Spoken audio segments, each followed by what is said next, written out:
I don't care if you've been looking for some spooky poontang all night. If you smash that like button. Welcome to Black and Black Times of City. I'm your host, Cthulhu, probably coming to you live and direct from the Vista. Smoke me out there with that dang shit on my left. The old ninja in the world, old bitch. We finna hit you like this here. One hand on neck, one hand on frontal. Leg up. Mine. Leg up. My far right. Engineer on the ones and twos, talking people out of the threes and fours, Chronos. That dude has something to say. Man, if I wasn't sober, I would definitely take a drink over what you were just talking about. This is my last week, though. Only a few days left of Sober October, and then I can, remember November coming up. Last but not least, we got your boy Blue returning. Having a sick kid make you want to go out and buy a pack of Newports. Damn. Not come back, huh? Damn. In the wind. Mm-hmm. All right. I can't deal with it. Welcome back, Blue. Kronos, you usually got some statistical awesomeness to drop on us. Yes, I have the statistics. Listener of the week would be Commandor. I don't know who that is, but listen a few times. It's awesome. Thank you very much. That's a cool way to spell Commander. Pretty sure that's what you're trying to say. It may the way you said it made me think of strong door or whatever. Strong bad. No, the dinosaur thing that he drew with the arms. I think it was Strong Door. Yeah, that guy. Burninating the countryside. Sorry, if y'all know the song. Oh shit, is dope. You remember that shit? I remember the whole thing. Burninating the peasants. All right, and first in the chat will be Crispy Crawler. Sorry if that was weird for y'all. I haven't watched Strong Bad. Watch the Trog. Just look up Trogdor on YouTube, and you'll see there's a pretty good rendition of the song. Just saying, it's professional. Good shit. I want to see if is the site still up. Probably. What is it? What's a Strong Bad? I can't remember the name. No, but the main guy, like something name? Star. That's no Strong Homestar. No, Strong Bad was Homestar Runner. Yeah, that's what it was. Homestar Run. That's what it was. Because Strong Bad was he had his own little segment where he did emails and shit. That shit was fucking funny. Yeah, this is it's funny talking about Homestar Runner because this is mid. This is the mid internet age when that came out. Right now we're in the modern age, but back then it's old if you're young, I guess. But for us, we saw the internet literally being born, so it's kind of in the mid level. And I actually had a weird conversation today about. I think we're going to look back on the way that we're communicating right now with the internet as the dark ages of the internet, communications. Because we went from the kind of the golden age of the internet when it first came around, and it was just a bunch of nerds and sort of decent people, and now it's just a bunch of shitheads just talking shit everywhere. I was talking to a woman in a DM, and we were just talking about how it's so bad to go into a multiplayer room. It's if you're black or a woman or if they figure out if you're one of the quote-unquote others, man, they just drop all kinds of hateful bullshit. And it's I don't do multiplayer anymore because I'm tired of N-bombs and, just the vile nonsense that comes out of these kids and people's mouths that they would never say in person. But it's kind of leaking out in society. You're seeing it permeate society now. People are starting to, bring it into real life. It's man, you might get fucked up talking all that shit. So... Yeah, the keyboard has made you brave. Yeah, but I would say with the advent of chat parties, all that talk kind of goes away. You can only hear your people you're actually friends with, so you don't have to hear shit. Yeah, when you're playing. So that eliminates a lot. I mean, that's how I usually play with Prodigy and Stitch and whatnot. It's just it's just three of us, and we don't hear nobody else. So yeah, that's what I was saying. I don't, I only do it with people that I know. I only go online. People that I know. No, sorry. I missed that part. Crispy Crawler, thank you for being first in chat. I don't think I said that. I drop F-bombs and stuff like that every now and then. Wait, F-bombs are fine, but when you're talking about calling somebody an N-word or the other F-word, or calling women all these epithets, man, come on. That's F-word I was talking about, not fuck. Damn. Oh, no. Yeah. I was joking. No, I was fucking around. Was the lady 200 pounds and did I have a bat? That's what we want to know. That's, hey man, that's all you need to know. Keep on drinking, Blue. What are you pouring out? And who's this it for? Never get old. Oh fuck. Oh shit, Blue just out here already back in full form. Okay. Yeah, He boy. is. Okay. I got 2 weeks of backup. I gotta release. What's this? What's this? Do your thing. Do your thing, honey. Ain't no other man. Holy Fuck. We're gonna start out. Well, first I'm gonna pour out. I'm pouring out whatever Blue's drinking because he's drinking a lot of whatever that is. I'm pouring some of that out, whatever that is. This is actually bourbon with a little bit of Root maple beer? syrup and bitters. It's like a whole Damn. basically. That sounds delicious. That sounds alright. That sounds a little thick. Well, I didn't use hella maple syrup. I used like, I don't know, like a couple of drops. Okay. But He's it's pretty a good. certified bartender, man. You can't I question. try. I'm not questioning him. I'm just saying it just sounds because like usually stuff like that and other liqueurs usually kind of thicken it up, at least for my taste. But anyway, we're going to start out with Peter Sicarli. Oh no, Oops. not Sicarli. Sicarli. Veteran actor. He starred opposite Tom Hanks in the sitcom Bosom Buddies, and he was on shit. Newhart, Murphy Brown. Uh-oh. Do you High time out? People. FBI this afternoon.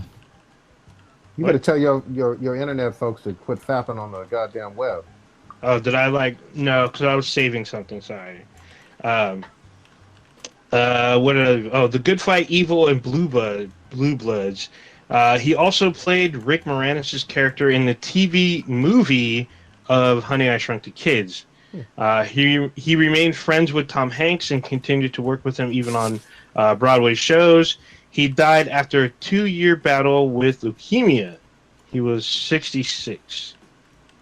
Bosom Buddies was the one where Tom Hanks was like in Yes. drag and shit. They Yes. both were. They were roommates. So the premise of the show was they had to dress as women to live in a women's only like living dorm or something. So him and Tom Hanks dressed as women to stay in that area. But it's funny because one of them was a bartender, if I remember correctly.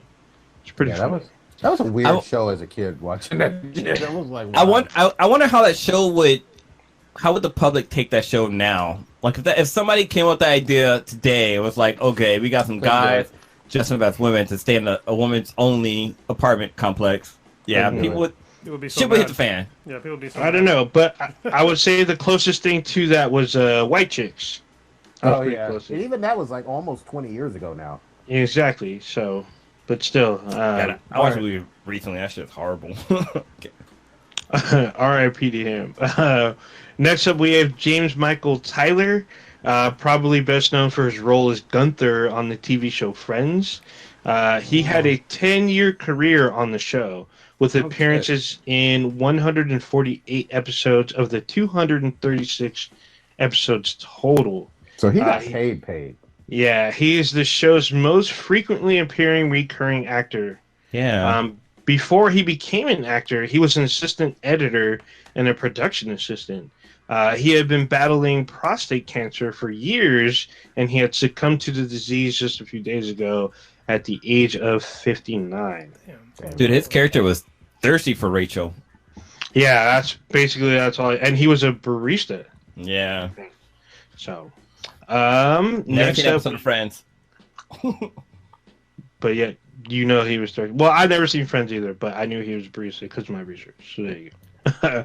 Next up, we have Joanna Cameron, best known for her work on the DC Comics-based Saturday morning series The Secrets of Isis.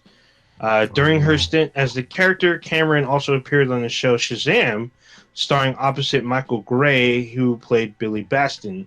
In the 1970s, she held the Guinness World Book of Records for having appeared in the most TV commercials than anyone else at that time, which was 105. God damn. Her series, The Secrets of Isis, premiered in September of 1975, which precedes Linda Carter's Wonder Woman, which debuted November of that year, as well as Lindsay Wagner's The Bionic Woman, which premiered in January of 1976. She died of a stroke at the age of 73 in Hawaii, where she had been living for the rest of her life. Does the And ISIS show a superhero show? I guess so. It's a DC comic show. So Yeah, apparently, when she was with Shazam, you know how Shazam yells at Shazam to get his power. She would yell out, "Almighty Isis," and then she would get struck and have her power, Egyptian power. Speaking of things that can be made today. Yeah, right. Yeah. I mean, it's hard. This podcast has already been flagged by the FBI just because you said ISIS 4 times. Oh, sure. It's weird because I mean, she was a model as well, but I mean, she looks fairly white. So I mean, they kind of bronzed her skin. So, but ISIS after him. right. And then last up, which will probably lead to our very first topic, will be Halna Hutchins. I believe that's how you pronounce her name. Ukrainian cinematographer who worked on British documentary products in Eastern Europe and graduated from the American Film Institute in. Damn it. Man, our internet, man. You fucking up, dude. Yeah, that was Corey, a long break. I'm sorry, old Ninja, you need a better internet, man.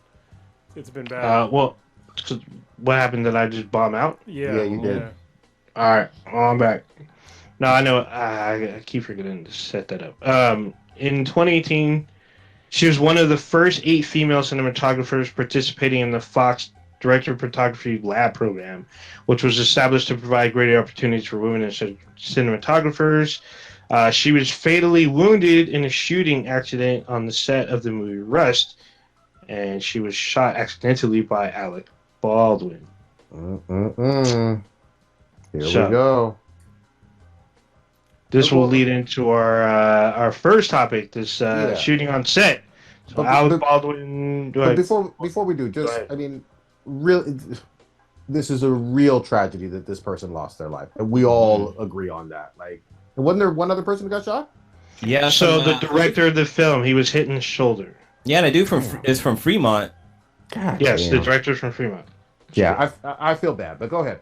But how did I guess a bullet would go through a person? Because I was like, how does one shot injure 2 people? But I mean, I guess bullets can go through people. Bullets. Yeah. So he shot it more than once? No, one shot. One pull the trigger. Yeah, a bullet can go through, depending on where you hit somebody, it can go through more than one person. And especially depending on the bullet. I know he was shooting like an old-timey fucking pistol, so it was probably a larger caliber, so that would definitely go through more than one person. Mm-hmm. All right. I mean, yeah. This was... Let's take a shot at it, guys. Here we go. Yeah, this is hugely... This is a huge issue. My goodness, Stitch is we got here. Stitch in here. Well, Wait, what? What? He hijacked coming on in. Hijack. What up? Dude, Sorry, right on time. I tried to get in on time. I'm a little bit late, I think. Oh, you're in your... Fuck it, man. You're in your Jeep? We got... Oh, are you in the backseat of your Jeep? I'm going to play some LL Cool J. Some R. Kelly? Yeah. No, LL Cool J, backseat of my Jeep. Wasn't that... Yeah. Are you Yeah. driving? You driving, Stitch? No, I just got off work. I had to stay late. Today was like my Friday or whatever. But I was like, well, I looked at my watch. I was like, well, fuck it. I was like, let me just pull over, chat for a little bit, see what's going on, catch up with my boys. Yeah. Oh shit. We're on Baldwin in the shooting, man. We just started. Oh wow. And then just set it up. Go ahead. Good time to come in. Good to have you back. Mm-hmm. All right, who wants to talk about it? I was gonna let Stitch, since he just jumped in. You wanna? Oh wow.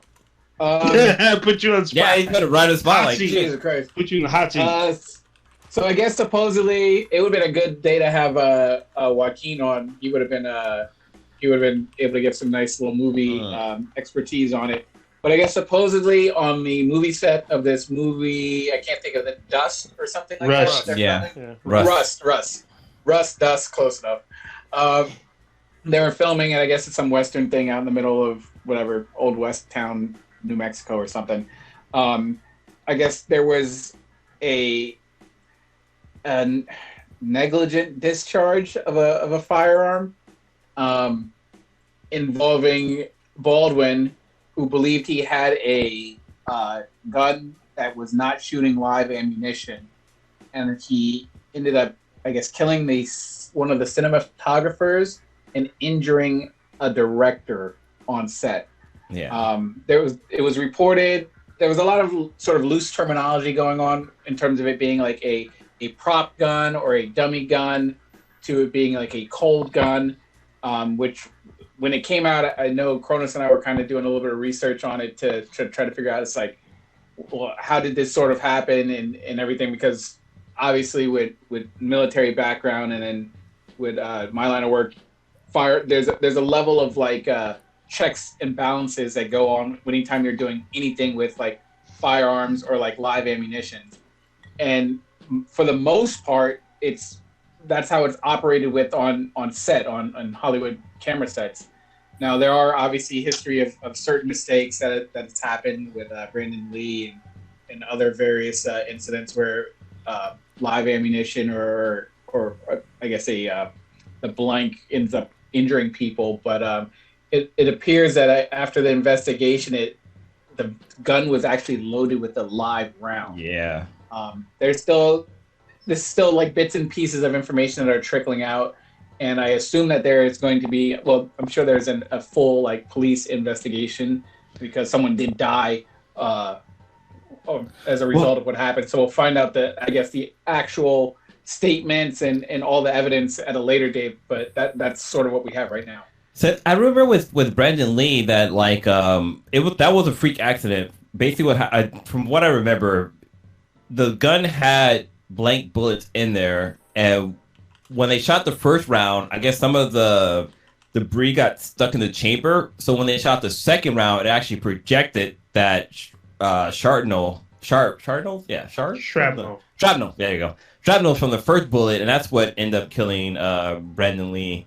But this one, like, yeah, like, why is there live ammunition on a fucking movie set? Like, what the hell? Like, this shit just doesn't like kind of add up. So with Brandon Lee, it was a similar thing. It contained a real bullet. Oh, I did? Okay. Yeah, I thought the same thing. Then I actually went back and looked it up, and I'm looking at it right now from the Washington Post. And yeah, he was killed by a real bullet while firing a prop gun. But when they say prop gun, this is where we're going to have to get kind of the weeds here, is that if you're watching a movie and you see a gun fire and there's like recoil and like smoke and a bang, that's usually either a real gun or something that can fire real bullets, but they're just using a blank. And a blank round is basically, it's just a shell casing with like it's like at the end it's crimped down. There's like a little bit of like either wax sealant or like paper in the very tip, and it's just to make sure that it's sealed to keep all the powder in. So when you shoot, it makes the bang, and if you see the weapon, like the recoil and the top, what's it called, the slide go back. That's what it's used for. So it looks more realistic, but no projectile actually shoots out. So there's a lot of confusion when people were like, well, why are there real guns on set? Well, they use real guns all the time. They just don't use real bullets. So see, the thing that happened to Brandon Lee always make it's kind of why whenever I go to a gun range, like I'm kind of afraid, like when always when you go to a gun range, there's safety protocols and stuff like that. Like you don't point the gun at anybody unless you plan on fucking shooting them or whatever. But it's like, even though this gun is fucking empty, it's like if I pull the trigger, like it could. What if it kills somebody? Like I always think that because of the whole Brandon Lee story that I always thought that he got killed by shrapnel being inside of the trigger or whatever, or the barrel. But yeah, it's still fucking crazy, man. Go ahead. I was gonna say there was a lot of the confusion. I think was also the Hollywood terminology versus the media terminology, which was confusing, like a lot of people, because they're like Cronus was saying, why would they have live guns? But he explained already. But the thing is that they have different in Hollywood. They have different terms for different types of guns. Like they'll have a prop gun, which is usually fake and not able to fire any projectile. It's just there as a placeholder or for looks. And then there's a gun. CGI or something to overlay on top of that gun or something. Well, for a gun, they'll have like terms as far as a cold gun and then a live gun, or no, I'm sorry, a hot gun.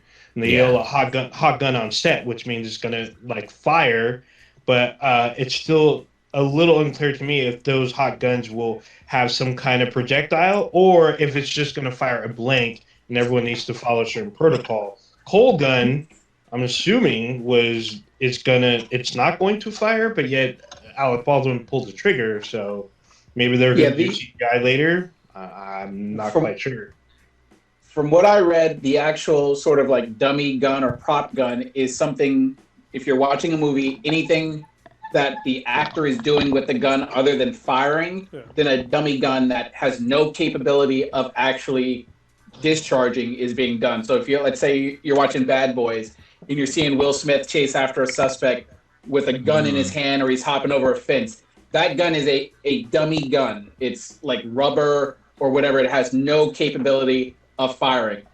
But based on what people were saying that are in like the movie business, only when like an actual firing scene is taking place, then they will film that specific scene, have the armorer come in, give the actor the gun, sets hot, gun's hot, whatever, points, fires the blank, not the, just fires it, so it shoots off doesn't shoot a projectile, but it like Chrono said, it shoots the dummy primer into it that makes it look like it's actually firing.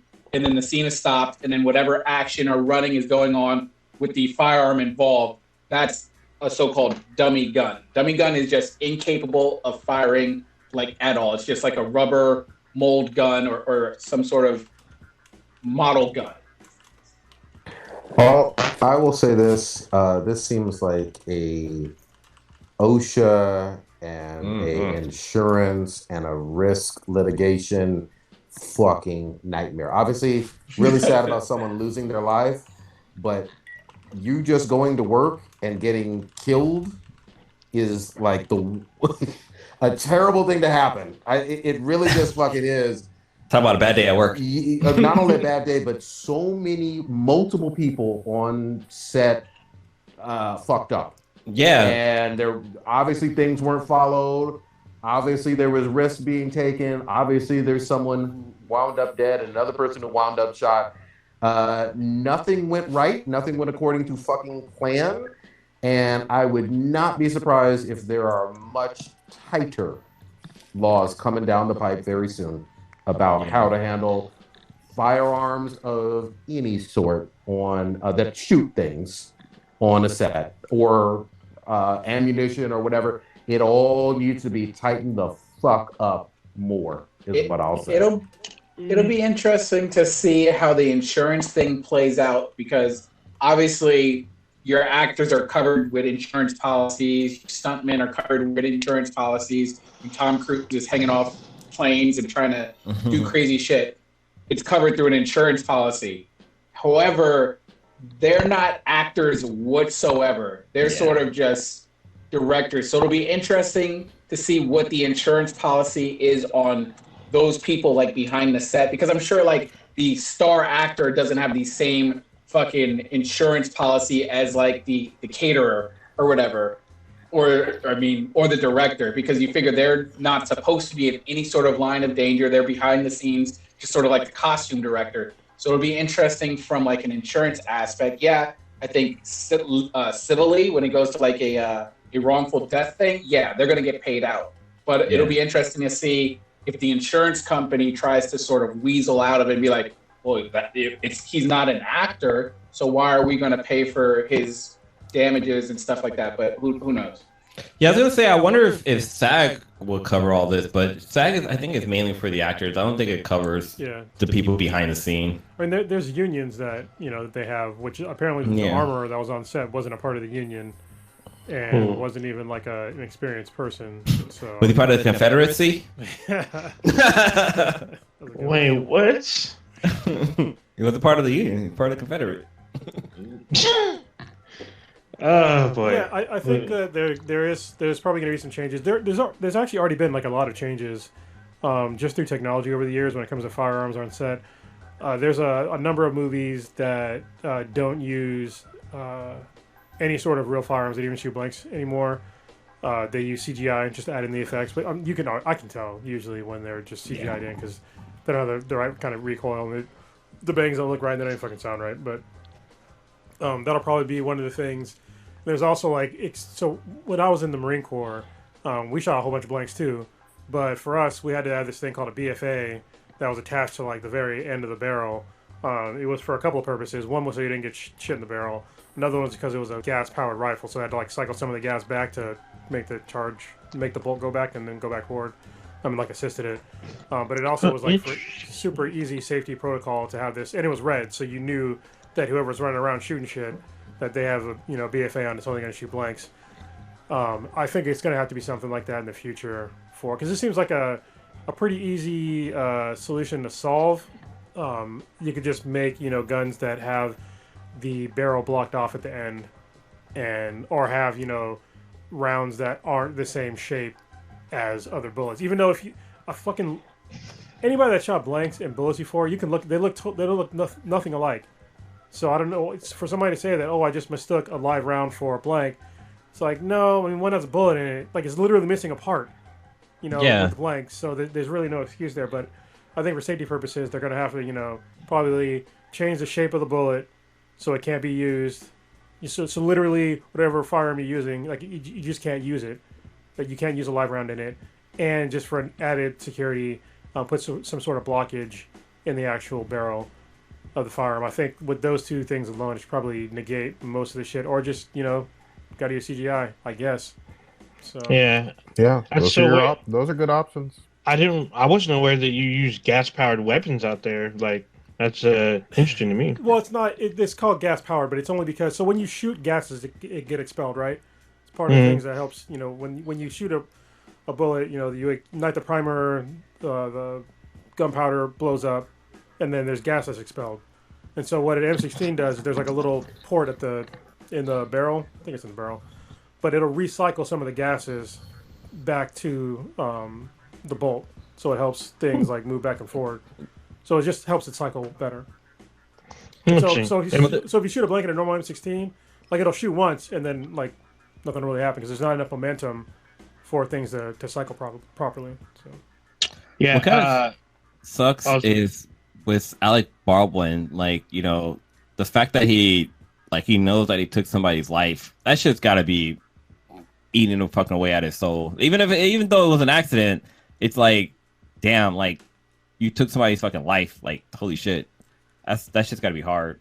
Well, I was gonna say he's a producer on the film. Yeah, so he's kind of responsible for this too. He's got some responsibility to kind of weigh, unfortunately, because I mean, to go a little deeper into weeds. From my understanding, there's like, before a weapon that is able to fire a blank gets to the actor, it's supposed to go through the hands of 4 different people that check it before it even gets to the actor. And then when the actor gets it, they're supposed to check it before they fire.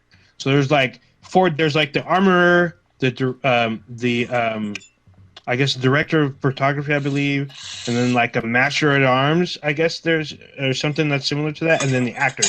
So each person that goes through, they each open the weapon, check the ammunition, and then clear it, and then give it to someone else. Same thing, same process goes by: open, check, clear, pass, and then finally the actor gets it, open it, check, and then they're escorted to their markers. Everyone is like, oh, clear the way, hot gun on set.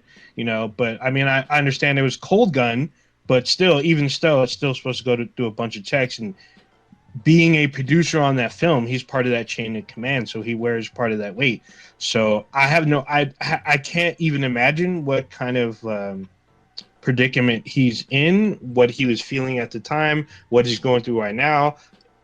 If that were me, I'd probably be in a bit of isolation, maybe talking to shaman and priests and rabbis and whatnot. Like, I'd be in a room full of candles.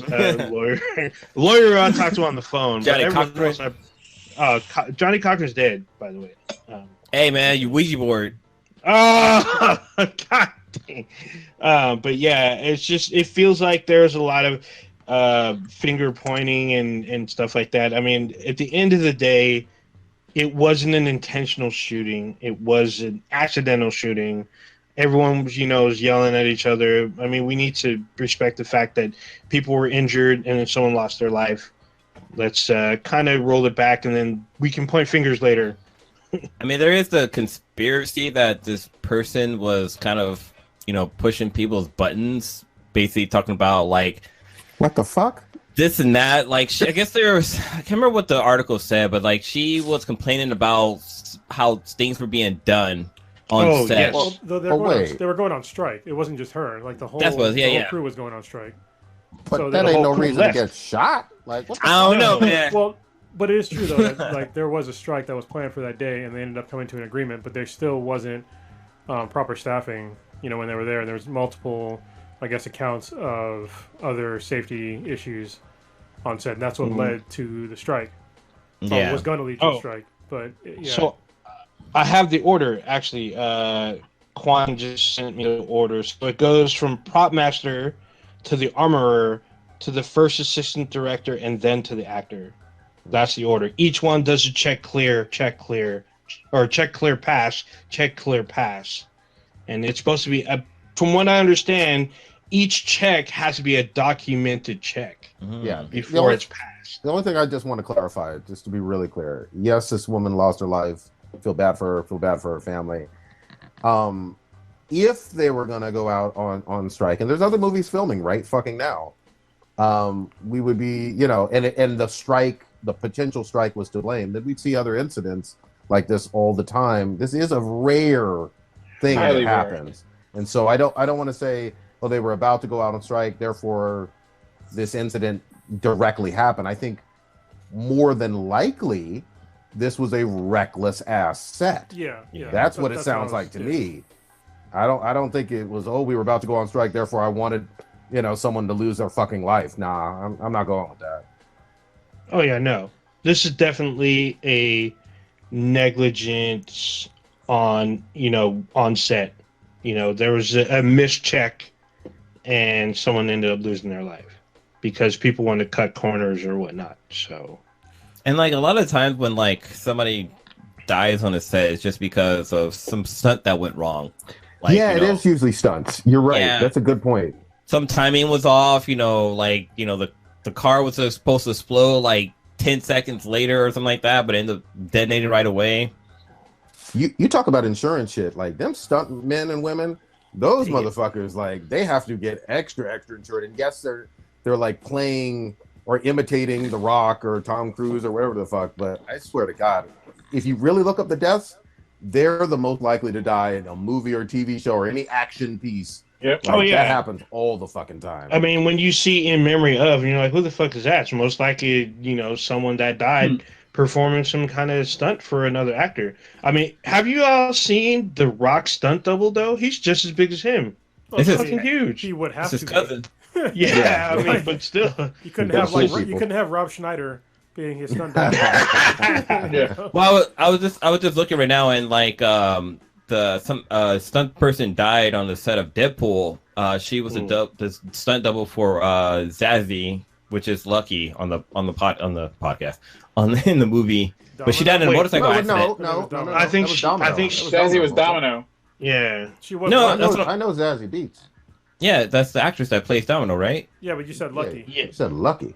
Oh, well, her power was that she was lucky. That's what it was. Yeah. I couldn't think of her name at the top of my head right now. I thought that actress lost a limb, not her life. I think of a different one because the actress that lost a limb, she was definitely of the pale variety, and definitely she was not Caucasian. Zazie Beetz. Yeah, Zazie Beetz is stunt double would have been brown. Oh damn! It says she was performing her first stunt when she was killed in a motorcycle accident. Damn. Oh, and remember, I will say this too. Last week we talked about possibly reckless ass sets. I mean, remember the allegations from the Batwoman, Ruby. Oh yeah. Ruby Rose. Yes. So things possibly happen on set. I wasn't there for that one. Nobody lost their life or whatever. But if what she said was true, then some wild, unethical, foul shit was going on, and it was dangerous because. Didn't she get injured too on set? She had a back injury, but I don't know if that was an on-set injury. That might have been her own personal thing. I don't have the facts on that, but I know other cast members have shot back at her, and one of them was the guy who plays Batwing. I can't pronounce it. I always think his name's Cadmus, but it's not. The motherfucker's name Batwings? Batwing. Oh. And then It's called Teabag. What are you talking about, man? And then the actor who plays her father on the show, DeGray Scott, she was shouting out at him, saying that he was being inappropriate, and he called her out. All that stuff never happened. Like, most of the time, I wasn't even in the room with these people that you're claiming with. And the other guy, he was like, "Well, she was fired." He's all, "It's hard to get fired as a lead of a show unless you're Yeah, what the hell? up." So he clapped back at her. So it looks like now people on set are coming at Ruby Rose about what happened. So I am still inclined to believe her because nobody is directly contradicting what you said about her coming back on set after 10 days of being in the hospital.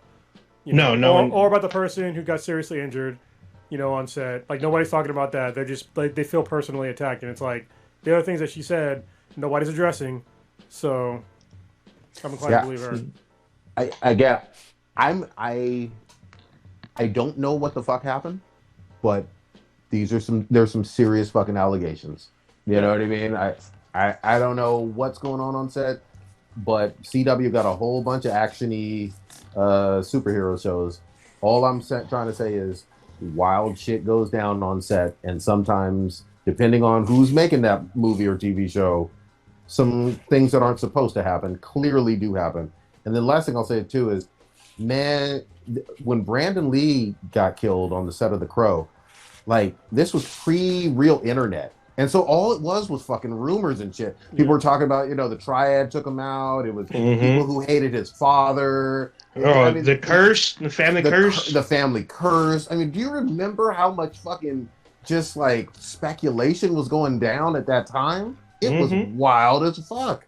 Oh, it was wild. And then when you see the movie, everyone's like, "Oh, he's in it," but it's like, "Oh no, they had to use CGI to do." Like, I was watching behind the scenes, and like they showed him moving across the screen, but they would cut it and paste it to where it looked like he moved from left to right, but he only went one direction. And they had to do like all kinds of stuff, like his face and grafted on other people. It was like crazy shit. And at the time, they didn't graft it was his face on other people. It was just makeup. Back then, they didn't have CGI on this level, man. Back then. Well, according to them, I mean, from what I saw, they had some crazy CGI going on. No, it was it's super early 90s. Yeah. Yeah. And this was not a super high budget movie either.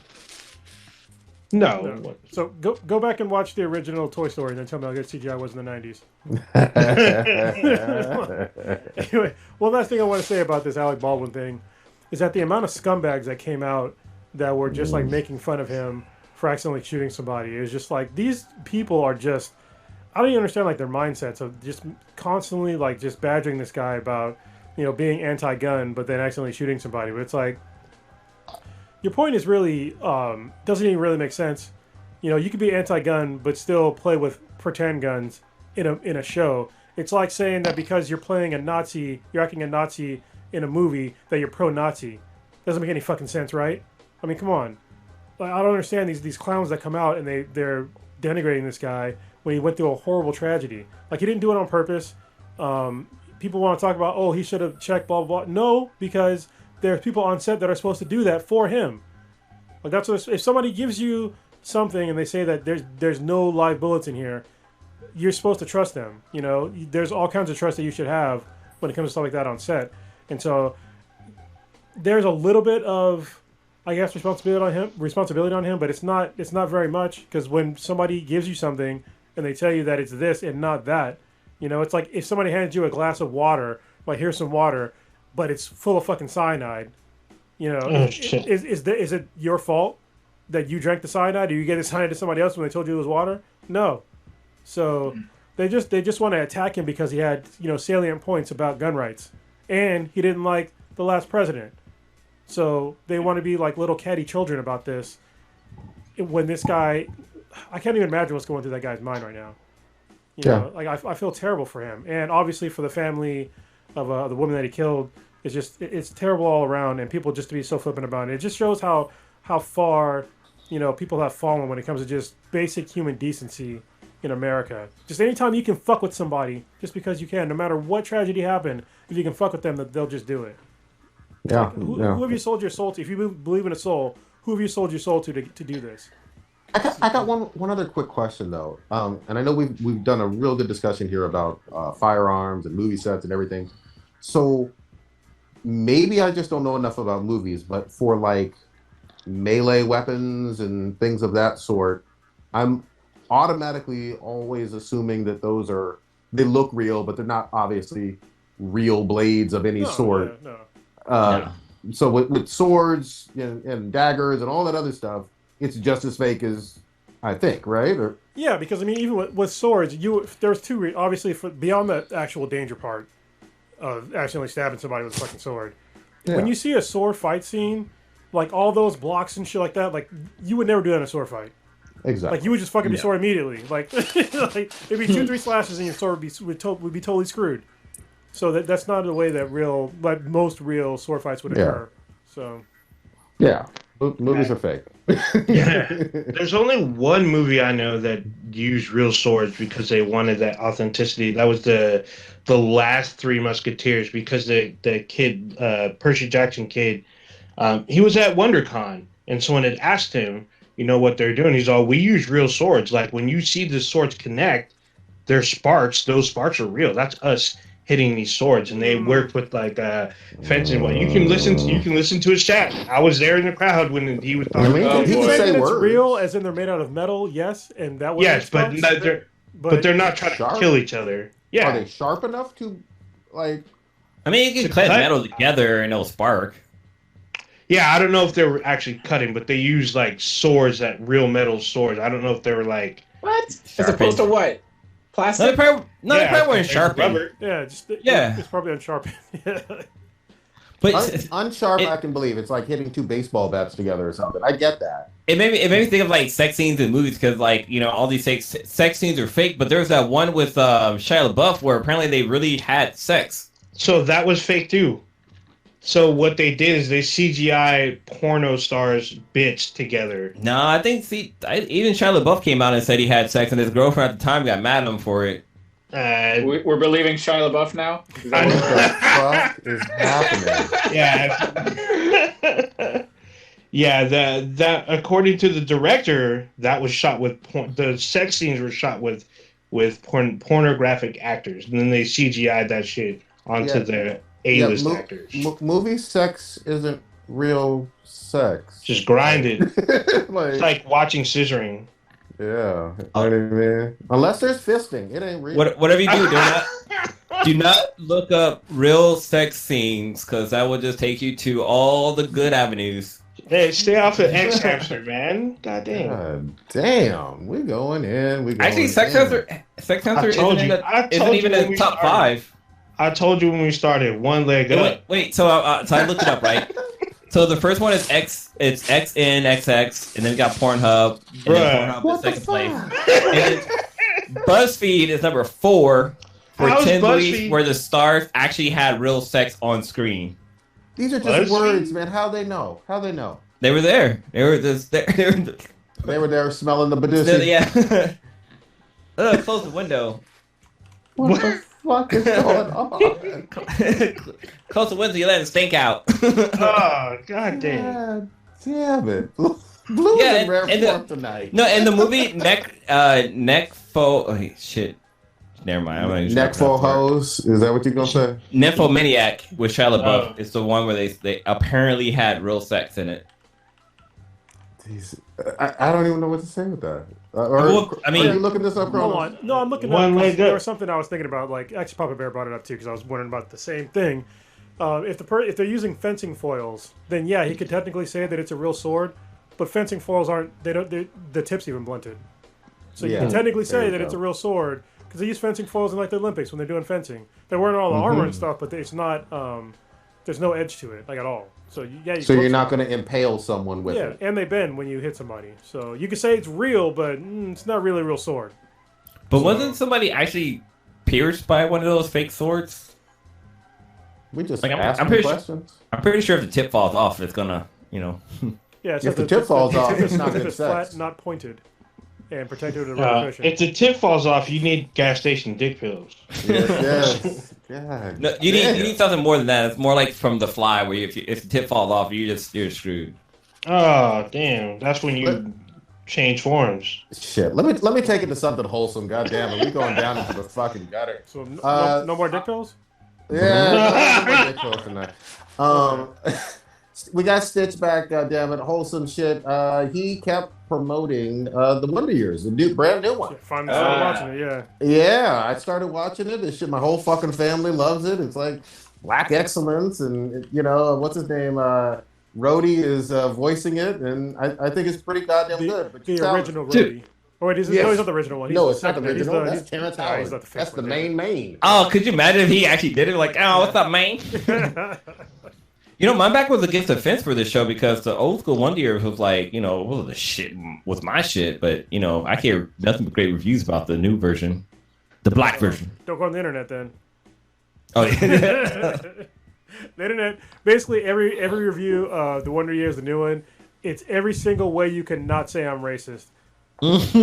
like every single way of basically saying that, yeah, I'm racist, but with other words. Mm-hmm. So, every sentence ends with "I have a black friend."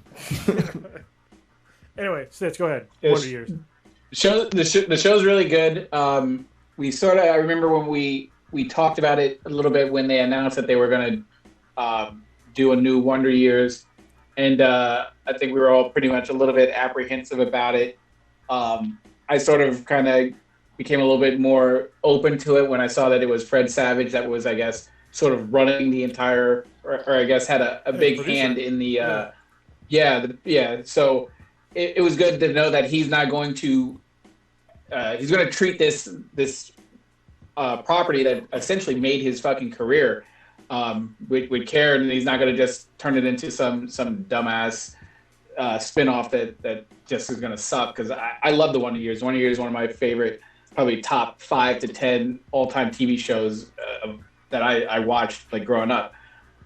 With this one, it's really cool because it's not just the Black Wonder Years or whatever, and they're just swapping out characters and just putting in black people like how they sort of do for Ghostbusters and just making fun of Ghostbusters.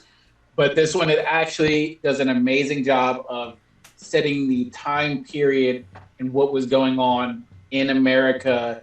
I believe they're in Montgomery, Alabama, during the 60s. And it's really amazing, just like how they did, I believe it was early or late 60s, around the 70s, when the Wonder Years, the first one, went through. This one goes over a bunch of great stuff that I wonder if people that did, I don't want it to be if white people will get all of the references that are talked about, but there are a lot of stuff where it's just that might need to be explained to a white friend or whatever, if they didn't pick up on stuff that they're hinting at or talking about. And they do a great job of not of being subtle about it, where it's just oh, that's Easter egg. I know what they're trying to say about that. It's just really, really good. Yeah, it's funny, all the verbiage that they were using. It's my parents definitely said all of that shit. You know what I mean? Mm-hmm. In one form or another, it was just man. Be cool. Yeah. It's just, the show is just, it's really well done. I'm actually caught up on it now. I think it's only 5 episodes out. But it's go ahead. What network can you watch it on? I think it's Peacock or NBC. NBC, I think. Yeah. I thought it was ABC. Is it ABC? Shit, I'm wrong. Maybe it is ABC. It's on Hulu, but it comes on on Wednesdays and stuff. So I have it set on my DVR. But yeah, and the father, I can't think of the father's name, the actor that plays the father, but he's really good. Yeah. But he plays a really good father figure. He's the jazz musician, and even when his son was messing up their fucking jam session, but just whatever, jumping in and doing all kinds of dumb stuff, it was really good. Yeah, man. Yeah, so the dad name is Bill Williams. Okay, that sounds black as fuck. But I guess the actor name is I don't know how to play it. Dooley Hill. Okay. Yeah, he was in something I watched actually. Damn, a lot back in the day. Mad Men, was it? Was he in Mad Men? He was in Psych. Yeah, he was a guy in Psych. Yeah, but he's he looks buffer now. Oh, okay. Oh yeah, he's older now. It's because it's been 15 years or so. Yeah. Was he? Yeah. Was he in Full House? Was Stephanie's friend? No. That's another black people. Yeah, she did. It's definitely. I'm just messing with you. Oh, what's her name from there? Smoothie's sister girl. She was in originally from Full House. Smoothie, yes. Oh, Journey. that's true. Yeah. She was Stephanie's little friend. Yeah. Now she's gonna be Black Canary. Mm. Oh, so you know he's on the Cosby Show. He's in one episode, or no, he's on Cosby. I'm sorry, and the Bud? Jamie Foxx show. No, he played a guy named Marcus on Cosby, but on the Jamie Foxx show, he showed up for a second. So it's funny, you know, K-Mike was watching it, and she's been going through like her, well, actually both have like a whole civil rights thing, and she said that she really liked the fact that everybody, like the whole family is like darker skinned, instead of, because like, most people probably don't recognize that a lot of black people that are in shows are usually lighter skinned, and so having like a whole family full of darker skinned people, she thought was nice. And there was like whole things that they were talking about, like the porno episode was like hilarious with the porno magazines. Like I couldn't stop laughing. Like the way they dealt with that whole thing, I was just like, wow, that's it was really thoughtful, and like having them, you know, the mom being like really smart and having like the kids actually appreciate her. You know, they're going like a whole different direction of like showing like a really wholesome black family back in the '60s, and it doesn't seem like ham-fisted. You know what I mean? Yeah, So, yeah. I agree. The thing that gets me is, damn, fucking Playboy was just everywhere for a while. Like Yep. we missed the yeah. time period. They had clubs. They had a best-selling magazine that was literally everywhere. Bro, they had like, their own celebrities private on it. plane. Yeah, their own private. I mean, it was big shit. The It was fucking cool mansion. shit. You know what I mean? Like the mansion, all of that, and they had, in a lot of ways, they had most of porn on lock. American porn, besides Hustler. You know what I mean? Yeah, when Hustler came out, people were like, whoa. This is porn. Yeah, man. And then when the internet came out, we got a fucking bus. Yeah. Yeah.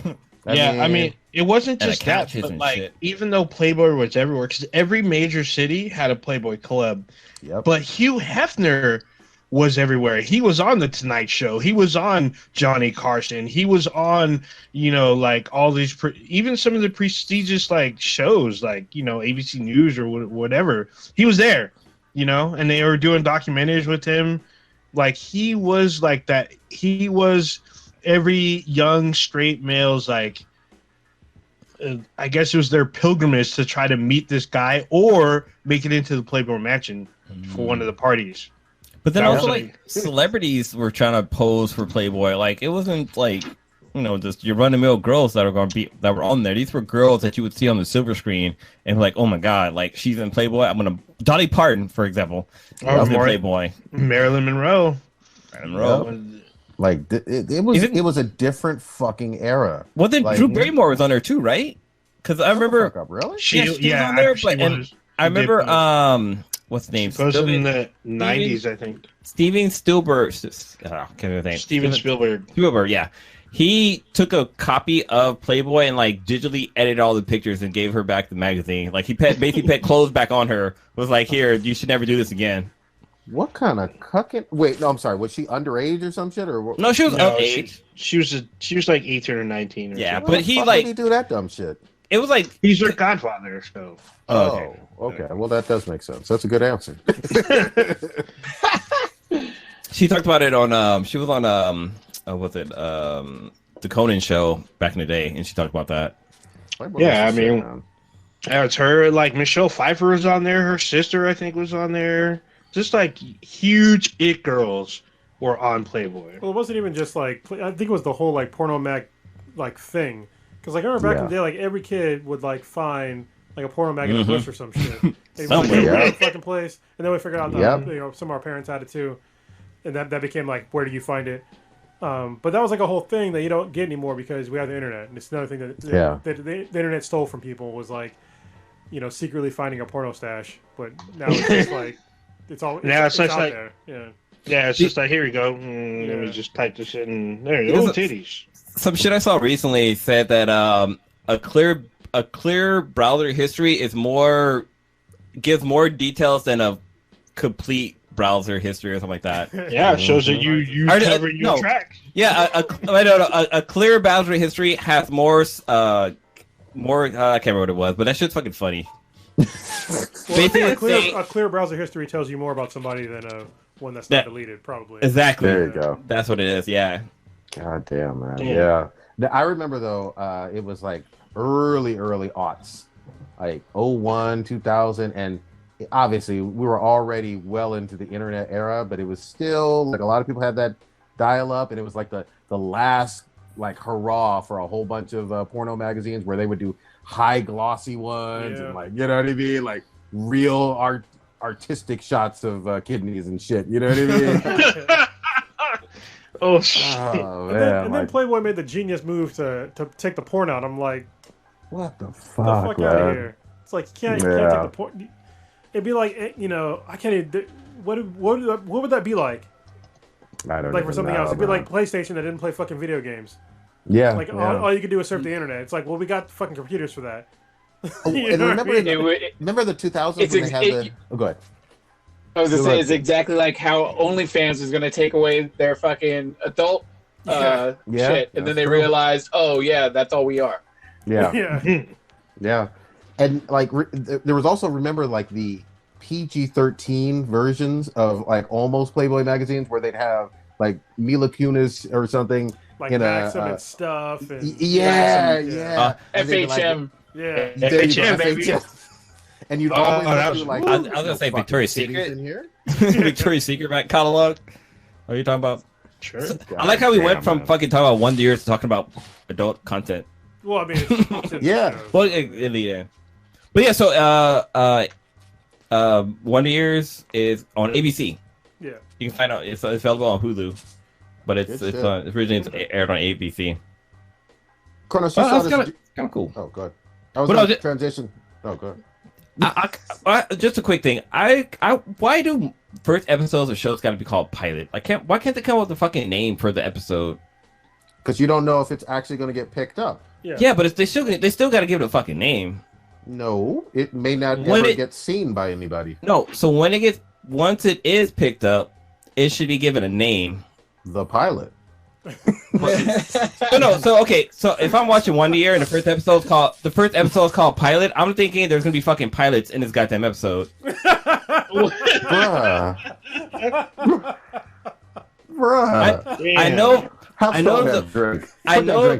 I know the reason for the name Pilot, because that's a pilot episode, but I'm saying that once the episode is picked up, they should give that first episode a fucking name and not just pilot, because every show first episode is called pilot. Like, they need to give it a name. Like, the first episode should be called First at Bat because the kid plays baseball. But you know what everybody would call it, Blue? What? The pilot episode. No, because every TV show first episode is called pilot. So why do they need to call it pilot? They should give it an actual name. Like, first episode of, like, I don't know, like Teen Titans Go, it's called Teen Titans. But it's not called a pilot. But you and I and everybody else in the fucking world would call it a pilot episode. No, I wouldn't call it a pilot. I would actually give it a fucking name. This is... How high are you? I love this. I'm serious. Like, the first episode shouldn't be called pilot. It should be called pilot when you're presented it into the studios. But once it's picked up, it should actually have an episode name. What do they think in the chat? Chat, is Blue on to something here?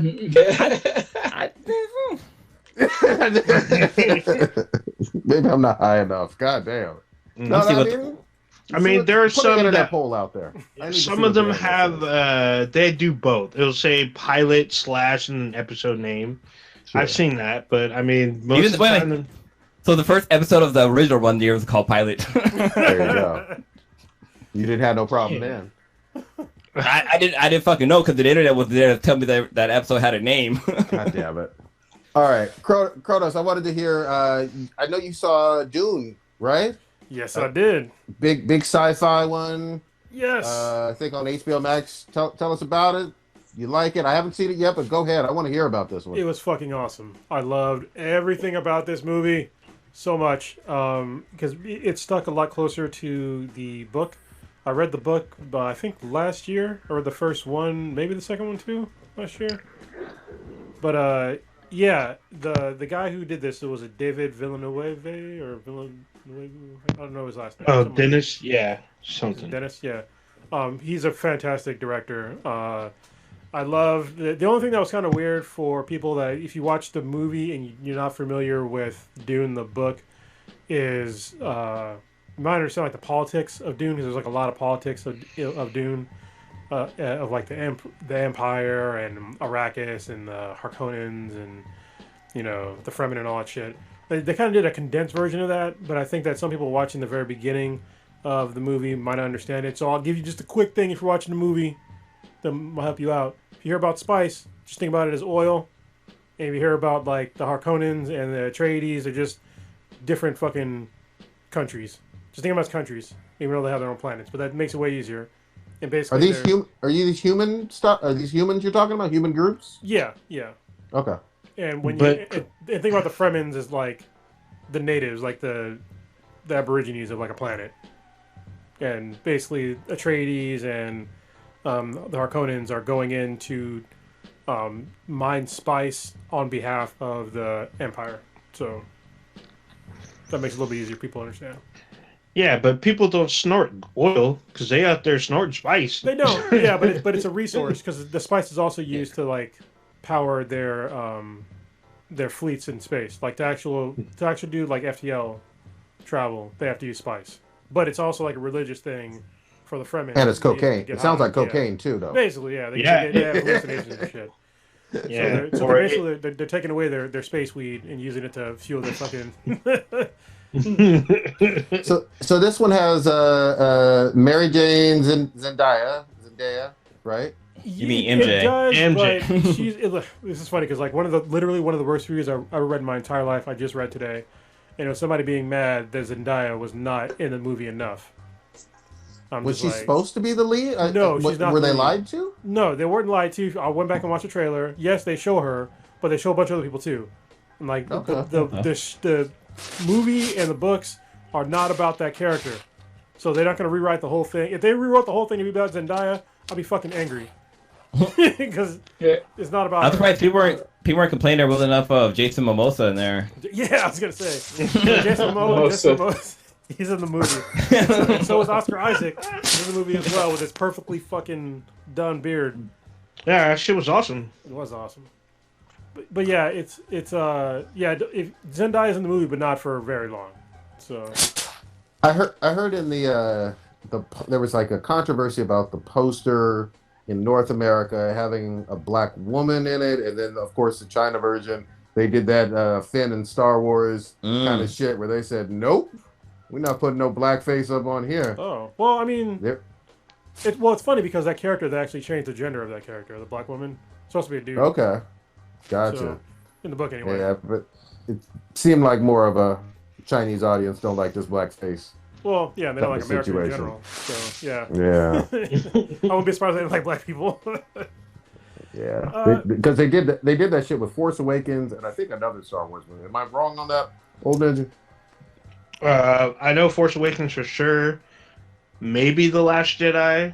And then it's not the only movie. There's been numerous films where the darker person's out of the Chinese and also Japanese posters as well.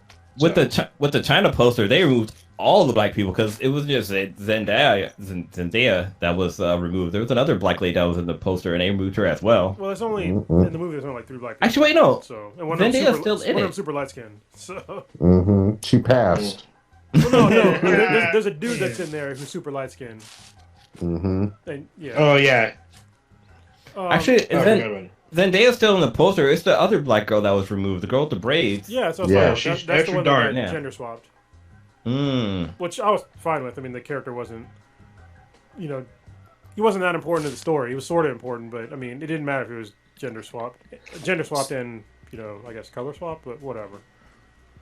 So is this more Lord of the Rings or more Star Wars or more Firefly or Star Trek?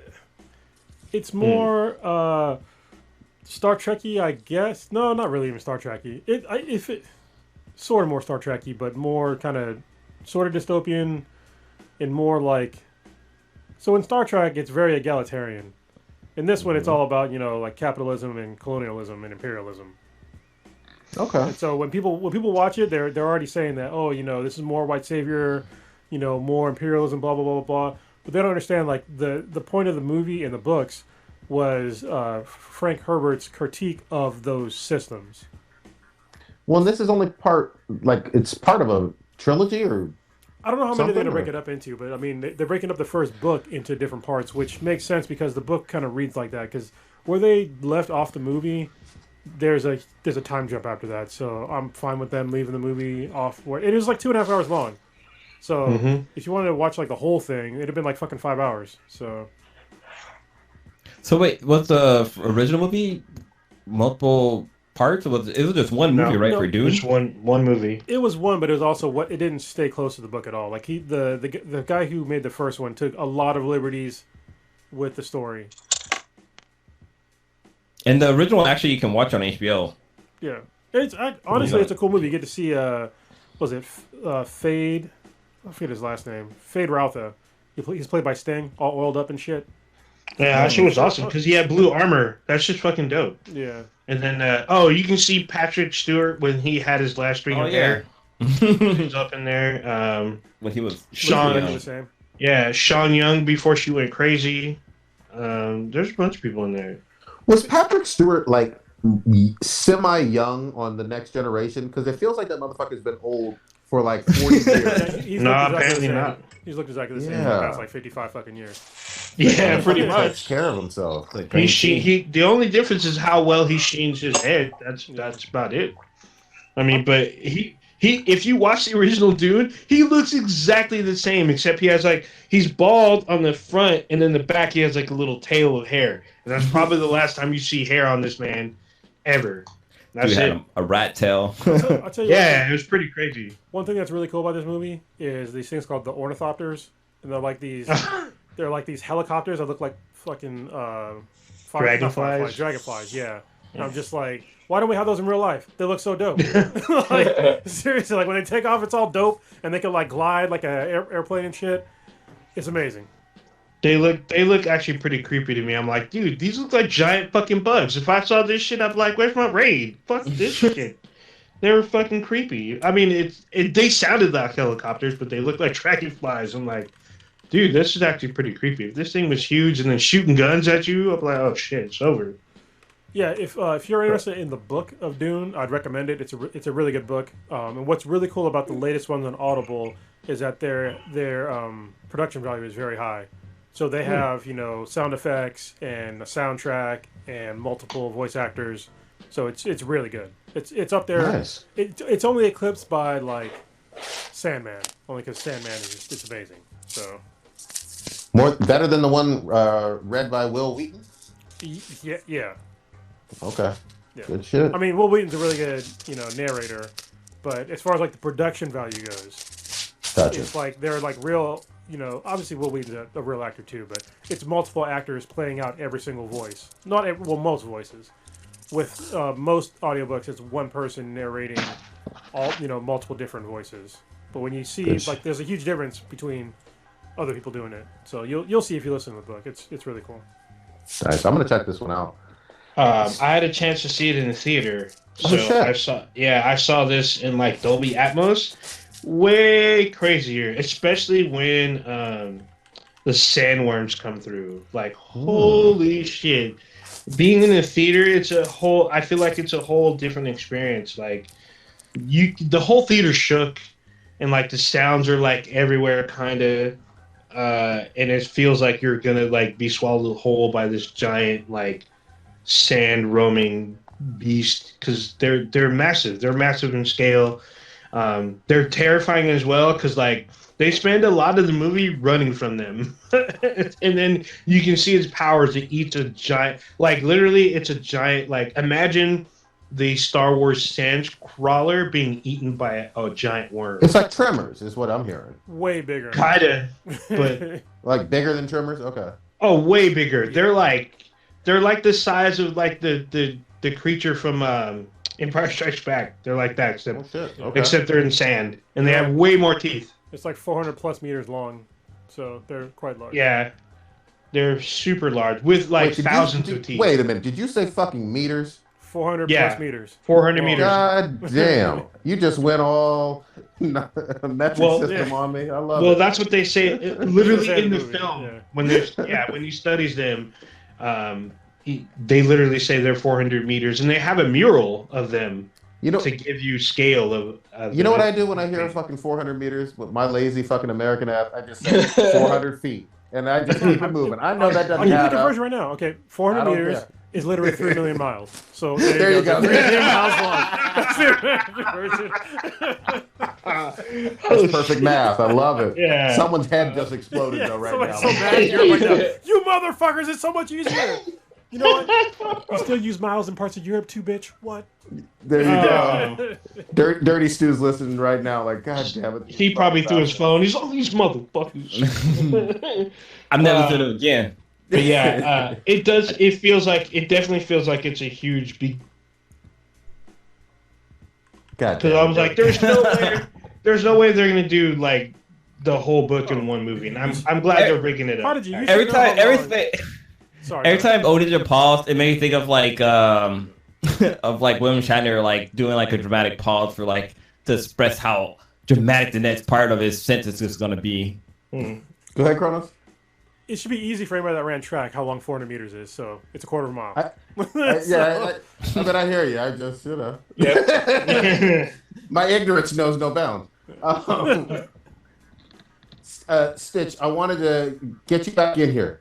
What have you been playing with your Master Race 3D fucking headphones that you made me buy that I love? Oh, God. I was about to say you should be given the your first impressions on it and everything. Jesus Christ, I love them. We've been going hard on what's it called? Rainbow Six, and then we squatted up and did some not Ghost Recon, fucking Call of Duty. That's what we did. Yeah, Cold War. We did some zombies and everything. That was pretty dope. But yeah, I mean, I told you the 3D Pulse headsets. It's like you can't go back. It's like you hear all the footsteps. You can be like, yeah, that footstep sounds like it's 10 meters to my left or whatever. So it's really good. But I mean, you give your impressions on it. So I played the first game I played was Doom Eternal on. I was gonna say, gotta play Doom, Holy right? fuck! Your fucking heart starts pounding out your goddamn chest. Shooting fucking lines of coke. Let's do this. Yeah. You feel like you're actually impaling these fucking demons. I loved it, and it makes it feel like you're just immersed in the world. Like, I don't care like what kind of knives your kids are playing with. You know what I mean? The fact that they have prop guns. There's been an earthquake. It doesn't fucking matter. God damn. You are fucking killing demons and raising hell and shit. Like, so you're completely in it. Unless someone tapped me on the fucking shoulder or something, I was not getting out of that fucking world. So I love that aspect of it, and it truly does fucking surround you for like co-op gaming. Holy shit, this is next level. Like, the music is loud and you can hear accurately on people's voices. All right, so you guys kind of just threw out some random term out there. Like, what are you talking about? Because you be talking about like fucking surround sound speakers. So what's it called? It's like the 3D. I don't know. I'm not. It's technical. 3D Pulse. It's like 3D Pulse audio or whatever. But it's sort of like a headphones. Yeah, it's the Pulse. It's the ones that come with the PlayStation, or that's advertised with the PlayStation 5, the white ones. And make them in black now. I mean, too. I'm not. Oh. Make them in black now too. That's what I'll probably get. Oh, okay, nice. So I'm not like an audiophile really, so I don't know all the technology and how it fucking happens or whatever. But it's like you literally look up. Like if somebody's walking on the stairs above you, it makes it sound like somebody's above you. Like you are like feel like you're gonna like look up, and then as you sort of rotate your guy to the left and to the right, you can hear the difference. Like just like slightly, just like it's so the technology is fucking amazing. Let me sell you on it. So you know how you thought it was kind of gimmicky before you touched the DualSense. And you were just like, that's not going to be that great. I've already held plenty of controllers for like the last 6 generations. It's not going to be shit. and then you feel it and you're just like, oh, it feels different every time I shoot a different gun. Holy fucking shit. Yeah. All right, That's you how sold it me is on for your ears and then your dick. Because I was like, this just sounds like fucking headphones, but the way you described right there, it's like, okay, maybe I should stick the tip in a little bit and get a little taste of it. Hell fucking shit. man. How much are these headphones? They were like a good 90. I'm out. At that point, I'm out. They're not dirt cheap ones. Yeah. I don't know. I gotta keep him out the hands of the baby when she Oh, yeah. sees him. I'm like, nope. I gotta put him up high. Damn. Go ahead, old Nizzy. So we got Stitch on here now that he's back after a long time. So there's something he had talked about a while ago. I've been saving this for him when he come back. He probably doesn't remember a whole lot, but this is a while ago. We were talking about acting and then voice acting, and we talked about the difference between an actor versus a voice acting, and you seem to have some kind of discrepancy that voice acting isn't a real actor or they're not. Here he goes. I want to get your clarification on this. So we had this bit of discussion. I don't know if you remember this conversation, but you had some thoughts on this. The conversation. I'm just trying to make sure you don't try to pigeonhole this into something I didn't say versus something I did say. No, I'm giving you the floor. I'm rehashing the topic. Now I'm giving you the floor. I'm trying to remember exactly how the conversation got brought up, but it had something to do with me saying how horrible Coming to America 2 was. But we got into the discussion about voice acting, and I said, obviously, voice acting is acting. However, the degree of difficulty in regular performance acting is higher than voice acting because you have to emote what you're doing physically rather than just with your voice. Well, go ahead. I was gonna say I would say you have to yes or no, but with voice acting, sometimes you gotta fake like certain activities, like if your character's running, you gotta kind of fake that they're like out of breath, or even like you might even physically like start running so you can get that sensation that you're out of breath to kind of give those lines. And then I believe one of the things I said to sort of summarize it, I would say 80 to maybe 80%, let's say 80% of performance actors, I believe, could be successful voice actors. Like your top tier actors, I think, would be successful voice actors. Like your Denzels, your Tom Hanks, et cetera. I think they would have no problem transitioning into voice acting roles.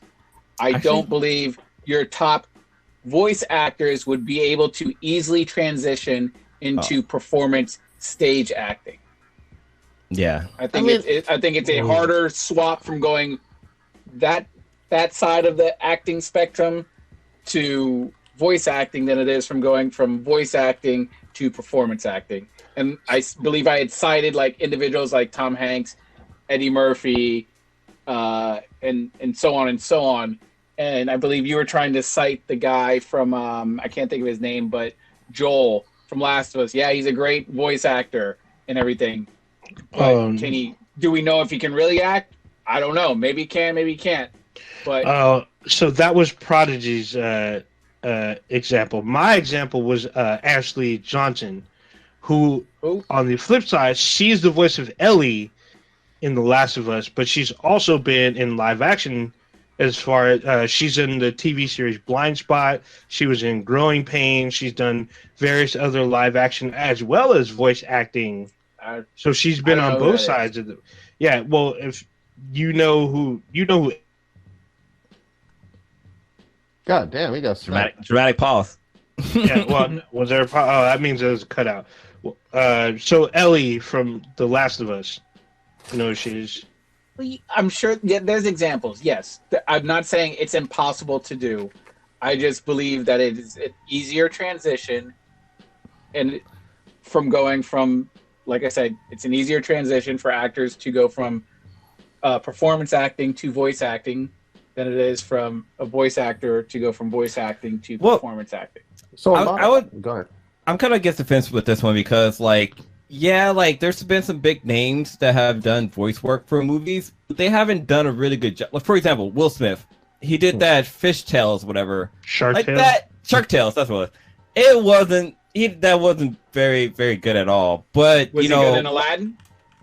No, he wasn't very good at Aladdin either. Like he was. Yeah, Wasn't that live action? That was live action.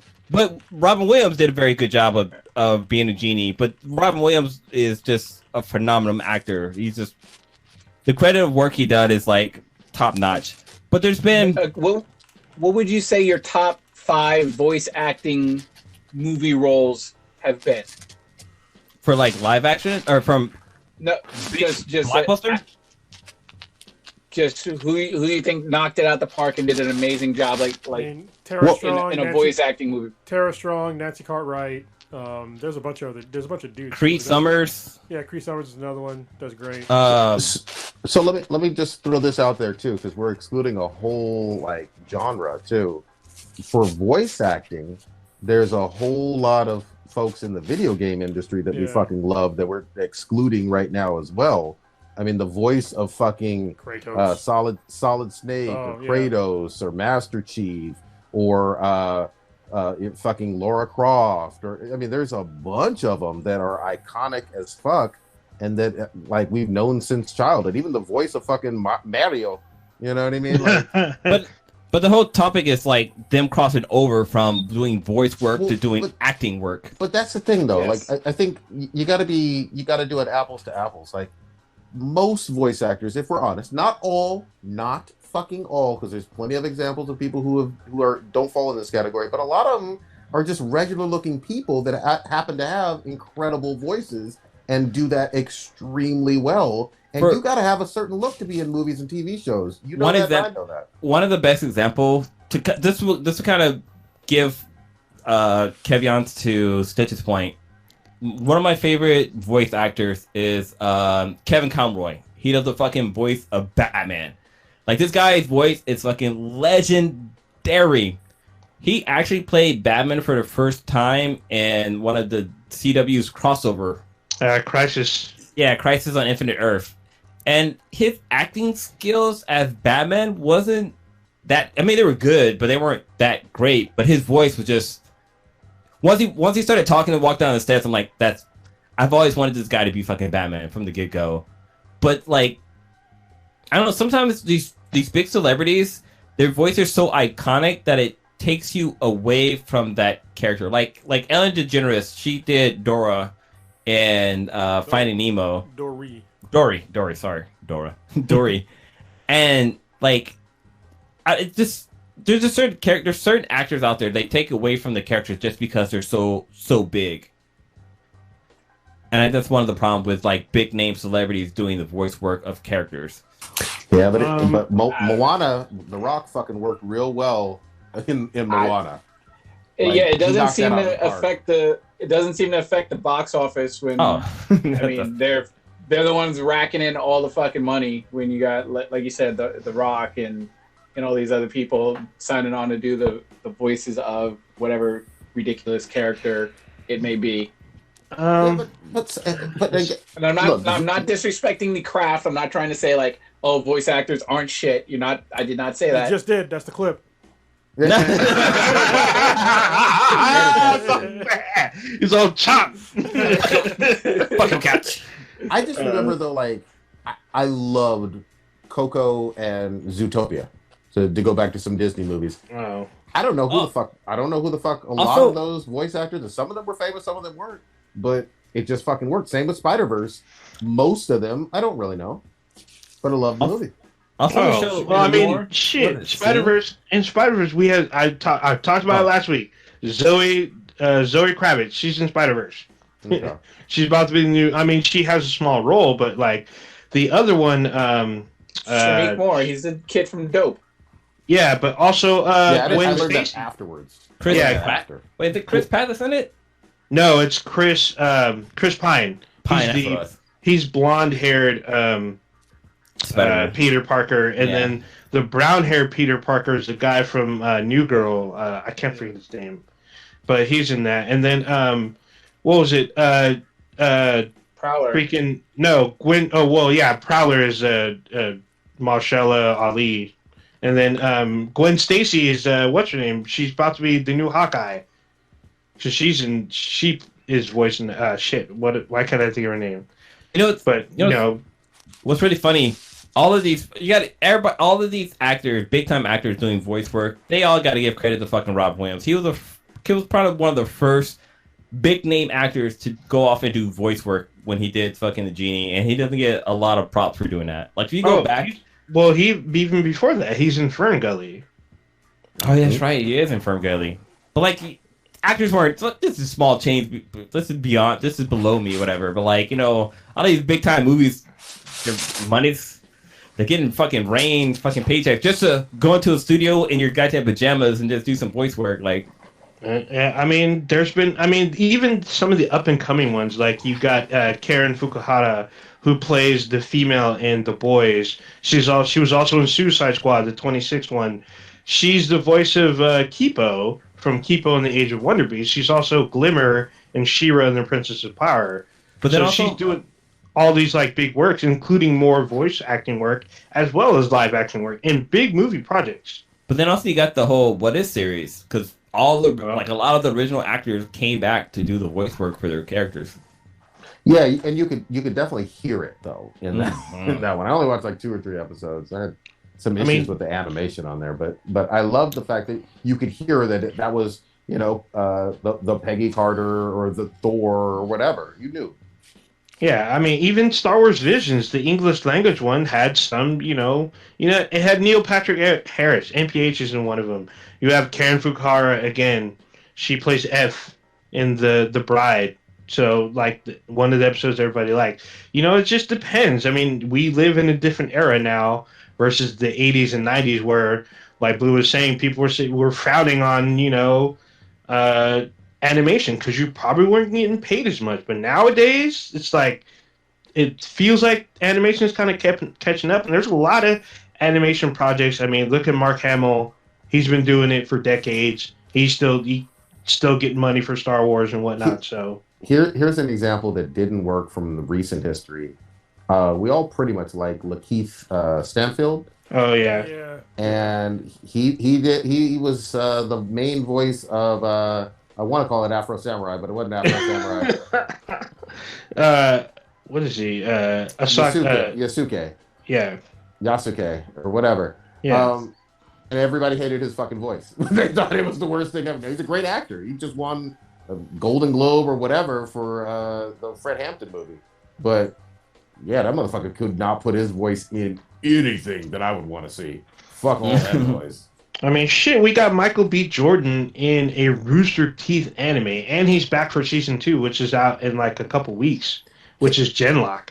Can I just say, I love the fact that people, especially, it seems like recently black celebrities are just like, you know what? I'm full into anime and I'm going to talk about it. Like, yeah, right. Stallion does so weaves are coming out of the closet. Yeah, man. It's cool. Like Michael B. Jordan does it. Like a lot of them are just like, we're going to talk about Naruto today. You know what I mean? Was Megan Thee Stallion? What anime did she say she was into? I think was it Black Butler. Black Clover. Clover. Oh, was it Black Clover? Oh, it was Black Clover. Yeah. I keep thinking Black Clover or Black Butler. I was like, wow. Well, one cool thing is that they say that with Black Panther, with Killmonger, his costume was designed after Vegeta, which is an anime that Michael B. Jordan said he was a fan of. So he is. And you definitely can see it in there. He doesn't hide it either. He doesn't hide his love for anime at all. Yeah, he actually has a I think it's a Dragon Ball line with like another. It's a company. Hold on. It's like a urban, like clothing company. Does Michael B. Jordan still live with his mama though? He says his parents live with him. I'm just saying. Yeah. He got money. If your mama live in your house, that's your mama house. Damn. Yeah, it's Coach. What's that? I think it's with Coach. Really? Like Coach anime? I think it's by Michael B. Jordan. Maybe I have this wrong. But he has a line of clothing from Dragon Ball and Black Panther. But yeah, he has like a clothing line with Coach. It's a thing. It definitely is a thing now, and I'm fucking appreciating the fuck out of it. And then there was one other thing on Toonami and Crunchyroll that keeps on getting buzz. Has anybody seen this new? It's called The Princess of Pirates or Pirate Princess Fina. Nope, Anybody never seen that heard one of yet? that shit. Oh man, I keep seeing it in all the fucking feeds and shit. Oh well. There's too much anime, man. Oh, since we're all here, did everyone see this? The Uncharted movie trailer. We got to talk about it. I know folks were asking us what we thought before the cast, so we got to give it to them. Yeah. What y'all think? I liked it. I mean, obviously, it's a younger version of that. Yeah. But they were literally taking scene for scene shit from the game. I'm like, okay, like I'm in for that. Yeah, I know that doesn't really seem like Sully, but it's also a younger version of him. So I'm giving them a little bit of leeway. But I mean, so far it doesn't look bad to me. It looks pretty decent.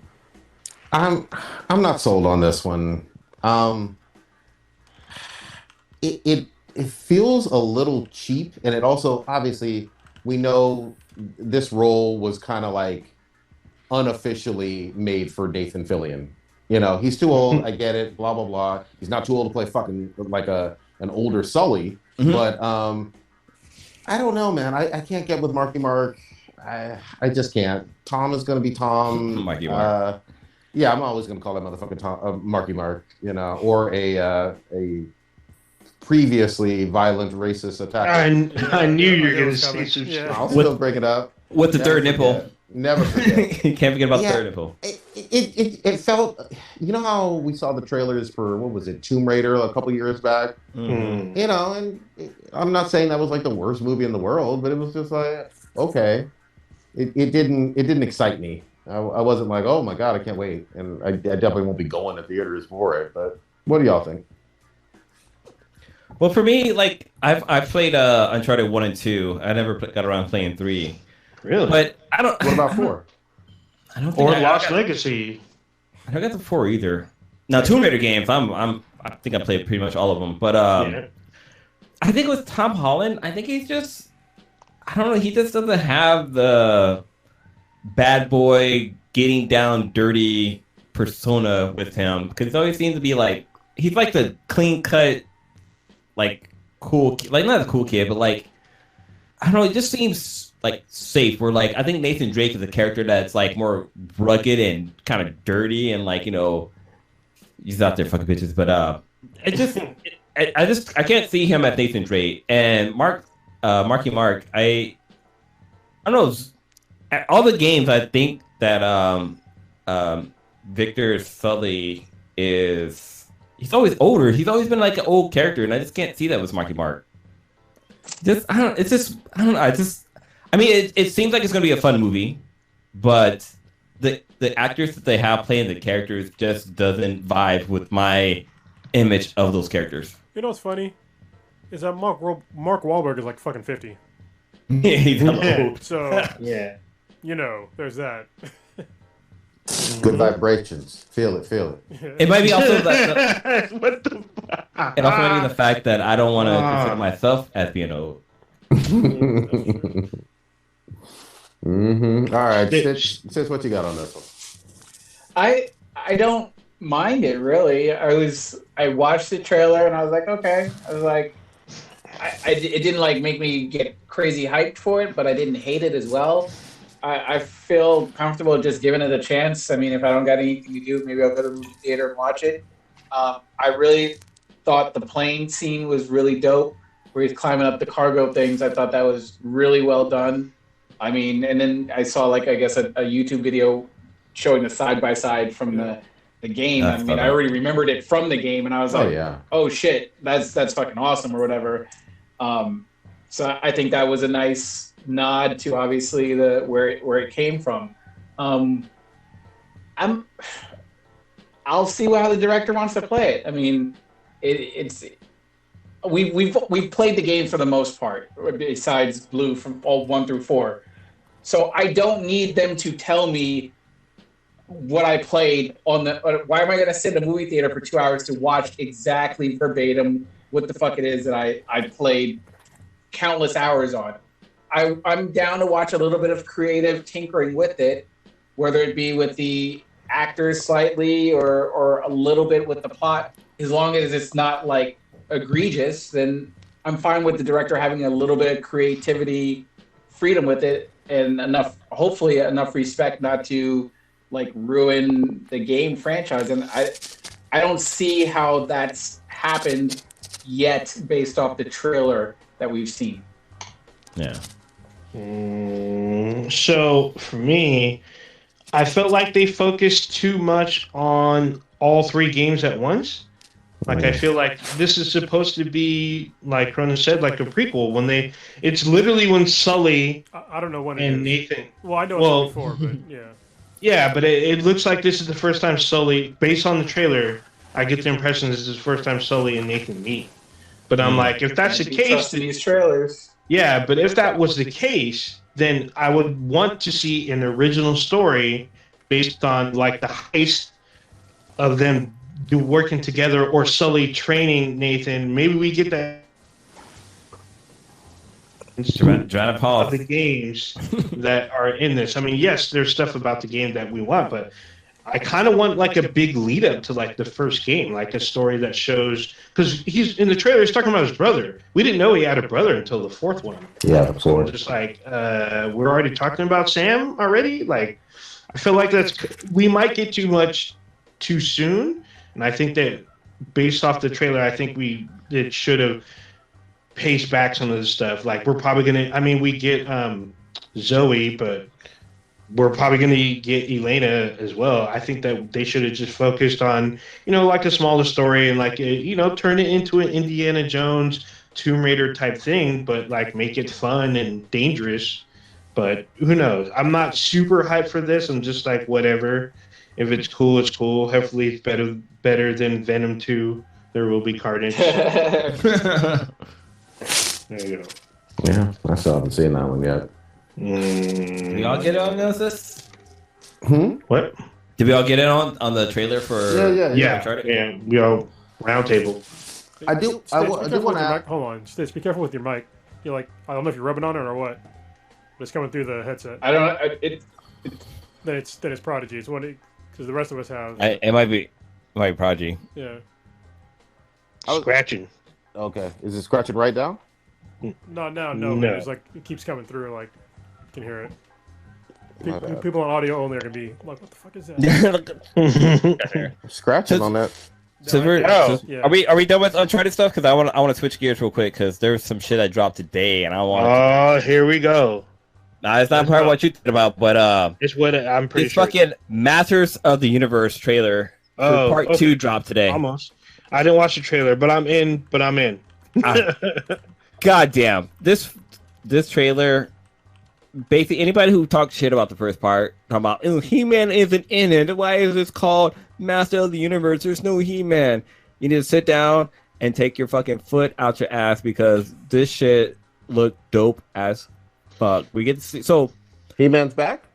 He-Man, well, yeah, He-Man's back, but giant fucking spoiler alert. He-Man is fucking murdered in the first part. And He-Man's back in this one, but we get to see fucking He-Man unfucking chain. We basically oh god, the trailer. It's in the trailer, so goddamn, it's not as much of a spoiler. But basically, the Grayskull sword, the He-Man sword, is just a fucking catalyst for He-Man becomes He-Man. Basically, Adam can become He-Man any fucking time he wants. He doesn't need to pull out the fucking sword, and that shit right there was dope as fuck to me. I was like, okay, you fucking died, you come back and saying like, oh, that sword, I don't need that shit. And he just fucking says by the power of Grayskull, and he's fucking little lightning bolt shows up in his hand and he becomes fucking He-Man. But it's fucking He-Man Unchained, and you just get some fucking Goku Super Saiyan shit that goes down, and it's like, holy shit. Yeah. What the fuck is going on? She was fucking dope. Skeletor is like super powered too. He's like way bigger. He's like looks way different. He looks way more badass. Mm-hmm. And it looks amazing. There's like these crazy war scenes, and it looks really good. So yeah, people that were talking about where's my He-Man, even though it's not called He-Man, but yeah, we're getting He-Man. and it looks amazing. Like he looked feral when he became He-Man. When he became He-Man without the sword, he looked feral. When He-Man unchained, he's like, God damn. I haven't seen this trailer, but fucking good, because that was disappointing. I watched the first 3 episodes of the other one, even though I loved the artwork, and I was just like, I don't know about this. I don't know where it's fucking going. It seemed kind of weird, but if season 2 looks good, or the continuation of season 1, whatever the fuck it is, then I'll finish up and start watching again. I kind of think they have like kind of the basically what happened with Voltron. Like with Voltron started off pretty fucking bad. Like the Netflix version of Voltron. Then all of a sudden, just fucking what? With Voltron, if you go back and watch the first season, it's not that great. But it's a little slow. But I don't want to say it's terrible. I mean, it's not. It's not terrible. But like compared to like the finale and stuff like that, like holy shit, Voltron, like they basically learned their audience and what the audience wanted to see, and it was straightforward from there. But with He-Man, I think if they would have released the whole entire season, I think people would have had a different opinion about the show in general. Based off the trailer, because I don't know what the fuck the next part is going to be. Yeah, because I'm going to say this again. I haven't seen this trailer, but there were legitimately people who felt fooled from the first trailers. Because they can't read. No. For real. No. Yes, because they're like, how do you make He-Man without He-Man? And it says Masters of the Universe. They expected him, and I was one of them. They expected him to have a larger role in that first season. That's based on the trailers, not the title, the trailers. It felt like he was going to, have a larger role than what he did in what we saw up to that point. I don't know. That was fair. Like, even if you watch the trailer, like in the first, I think it was like the second episode, we get to see that fucking He-Man died. It's like, oh shit. Yeah, how are they gonna have He-Man without He-Man? Like, how are they gonna? So you want to progress in the story to find out, like, okay, how are they gonna bring He-Man back? Mm-hmm. Cool. I mean, Kevin Smith had a point. He's like, you really think Mattel is gonna let me take this property, kill their main protagonist, and then move on without him? So you got to be fucking kidding me. They paid me money to make a story about He-Man, but also the Masters of the Universe, and that's what we did. And they put a spin on it. So they raised the stakes by killing him off, so it gives you a sense of what the fuck and what's going to happen. So they bring him back, and they go Super Saiyan with his ass. So I'm all for it. That's cool. If this is good, I'll jump back on in. But it wasn't just me. There were plenty of people that were just like, I know. There were a lot of people. Their biggest argument was, how do you have He-Man without He-Man? I'm like, well, it doesn't say He-Man. And like when you point that out, their brains would melt and they just get more mad. I remember the trailers. The first part too was only like 5 episodes. Like it's like 6. No, it's 5. But you have. There's a story that's being told. You have to like wait until the full story is unfold before you can go off and talk shit about it. Because I mean, if you look at the episodes, He-Man is technically in almost every episode as like a flashback. So I mean, you're still getting your He-Man jerk in there, but it was mainly about Teela. Yeah, about Teela and like her being a lesbian and this and that. Well, no, because she's like in love with him. That was the whole thing. He died before she could tell him so, and she felt like he felt the same, and he didn't say shit to her, so she got all mad. No, but she was just mad because Adam didn't tell her that he was He-Man. She was mad at everybody, which that was my biggest gripe about the whole series. Was like, okay, King and Queen, you lost your son. Fuck you, because all you guys lied to me. I'm out. Yeah, she was a little pouty in the first couple. I was like, all right. So you know what's funny? I actually just rewatched the He-Man trailer, and Masters of the Universe trailer, and He-Man actually is not in it that much. I mean, he's in it a little bit. Which one did you watch? Part 1. The first part. Yeah. He's I remember seeing them. Okay, maybe. Yeah, I mean, he's definitely in it, but they show a bunch of other characters too that are in it. So. So it's definitely a mix of characters and not just about He-Man, even in the trailer. I don't know. If you made it to episode 5, you got to see when fucking Skeletor gets the sword of power or power sword. It's like, holy shit, what the fuck's going on now? All right. Wait, What is the name of the sword? Superman's or Superman's He-Man I was sword? gonna say the Master Sword like a moron. That's My the Link my, sword. my phone is literally dying right now. Plug that bitch in. Shit. Yeah, give me a sec. So that shit, that airs tonight at midnight, It's I the believe. Power It Sword. drops. Is it the Power Sword? Yeah. Or is it just the Sword of Grayskull? Nope. It's definitely called the Power Sword. Okay. Or this Sword of Power? No, Power Sword. I'm Sure. literally reading it off the internet. It's called the Okay. Power Sword. I'm reading episode 5, and they call it the Sword of Power. Okay, but the sword is Yeah. it says Power Sword. Like, that might be just the episode name, but everywhere I'm looking, Yeah, I'm looking called at Power Sword too. But this shit drops Thursday, tomorrow, or midnight tonight. Wait, is Well, it Thursday or the 23rd? I see November Today. 23rd for it. I saw Kevin Smith said drops this Thursday. Shit. on I can't Twitter. wait. So I was like, oh, that's tonight. That's like that trailer gave me goosebumps when fucking Adam comes back and he's like, "Look, I don't need a goddamn sword. I can still become fucking He-Man." That's No, awesome. no. So wait. I'm looking at a trailer, and the trailer says November 23rd for the drop of the episode. Let's see. I think it's for the trailer, isn't it? No, the trailer Oh says no, November yeah, 23rd for the. November 23rd, part 2. Oh, okay. Okay. Well, then it came out 4 days. But we ago. got a month. Oh, November. Sorry, I'm going. Yes, October. November 23rd. Yes. All right, so we got a month. So there we go. Oh god. I'm Dude. excited. I'm super excited because that trailer, man, it seriously gave me goosebumps just to see like badass fucking Skeletor finally winning and seeing like Yeah. primal fucking He-Man just murder motherfuckers. You know what's Like- funny is like Skeletor had the Cobra Commander syndrome where he never wins. Mm. He gets close, he always gets fucked up, and then now we get to see what happens if Skeletor fucking wins, and basically fucking He-Man has to level up to take him down. So I'm so fucking down to see this. So it's funny. There's a TikTok account that uses they do voiceover for Skeletor, and it's that classic meme where Skeletor would say something and he'll like run away and it's like I'll see you next week or whatever, right?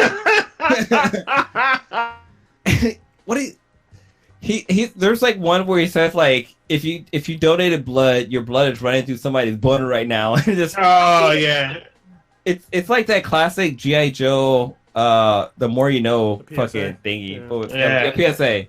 But there's oh bad.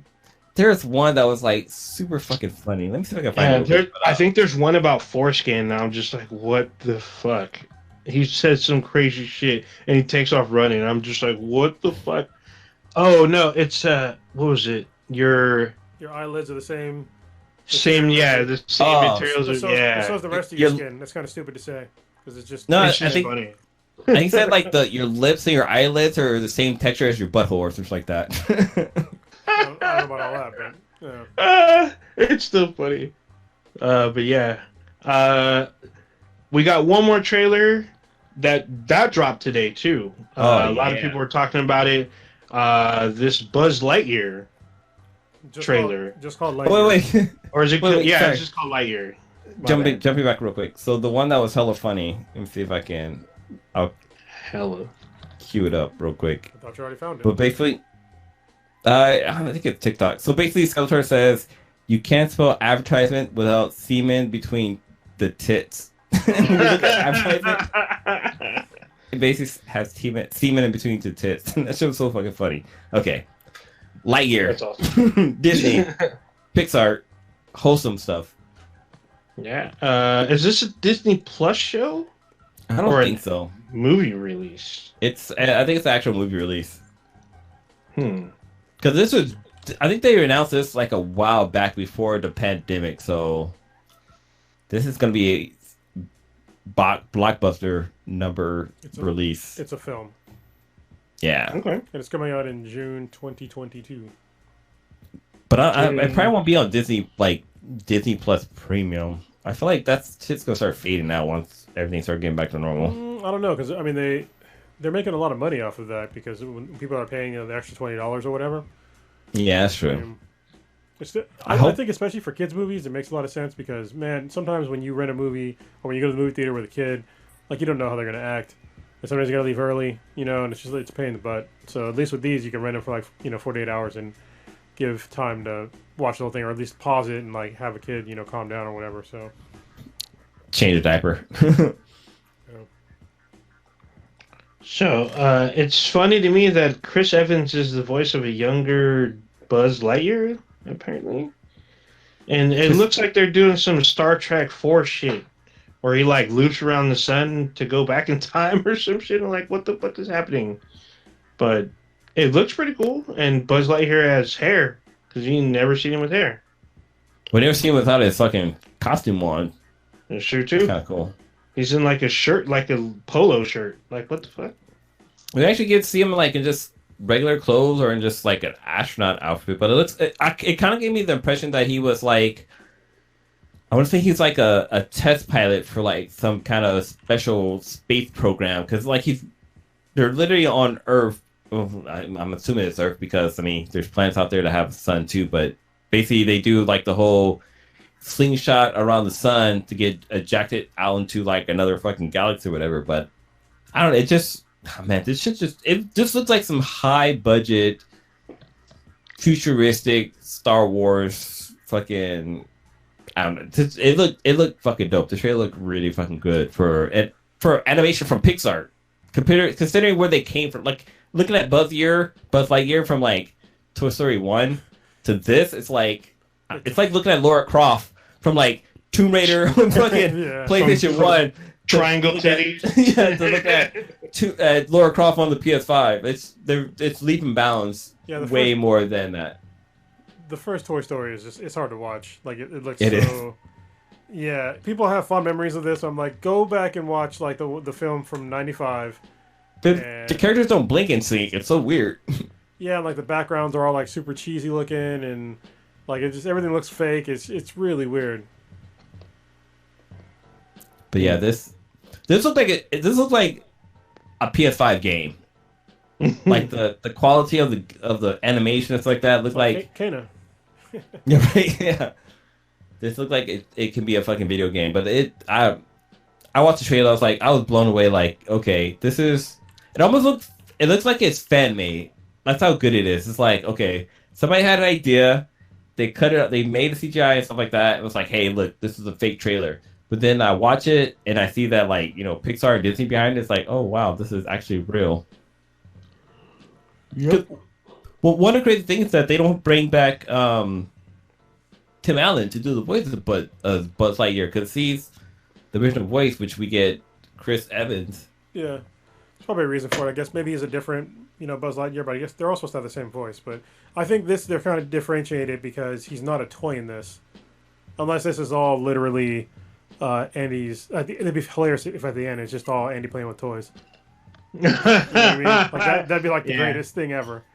Either that or like Buzz reminiscing on like when he was younger or something weird, or something that was implanted from the manufacturing plant or something. What's weird is because like Disney actually had an animated series for Buzz Lightyear. Like there was a series called Star Command. Mm-hmm. I think you watch it on Disney Plus, but like this is like a whole different avenue. Like this is, I don't know. It looks ambitious. It looks fun. It looks new. This is kind of like how Disney has been doing with their like kind of with their villains, how they're kind of making their own live action movies, but except this one is more using the power of CGI now versus what we had back in the day. Because I mean, we don't get it because with the whole Buzz Lightyear, we have what's the name of the villain from the Buzz Lightyear? That's like Darth Vader. The Zurg. Zurg. Yeah. Like we don't get a little touch of Zurg, but I really hope that he's in it because we'll kind of bring that Star Trek vibe into it because we have like Q from like Star Trek, or even like the was it the Q or the cyborgs or whatever. There's a lot of avenue they can do with this, but I don't know. I thought the trailer was a lot of fun. You said the name of the show is Star Command? I think it's called Star Command with Buzz Lightyear. I'm trying. I don't think it's on Disney Plus. Well, it definitely did exist. So it was made in 2000s, and there was 4 seasons. Damn. Yeah, okay. Corona's fine. Is it on Disney Plus? No, it's No, not available yet. No, it's called Buzz Lightyear of Star Command. It's the name of the series. There you go. But this does look interesting. It piqued my interest because I was like, oh, there's none of the other toys in there. This is like, he's on his own actual adventure, so should be cool. It kind of made me wonder if they're gonna make maybe a Woody series or something like that. Like a Western. Yeah, like they're gonna milk this cow as much as they fucking can. They gotta do like the Avengers. They gotta do like all the original movies and then make the new Toy Story. Like all the backstories on Mr. Potato Head and the Slinky guy. Slinky Dog. Yeah. And Rex. Yeah. Anyway, that's actually not a bad fucking idea. If done right. The Toy Story Initiative. Holy shit! This first came out on the UPN. What the fuck? I remember UPN. Oh yeah, it was on UPN. Wasn't that the original Brown People's Network?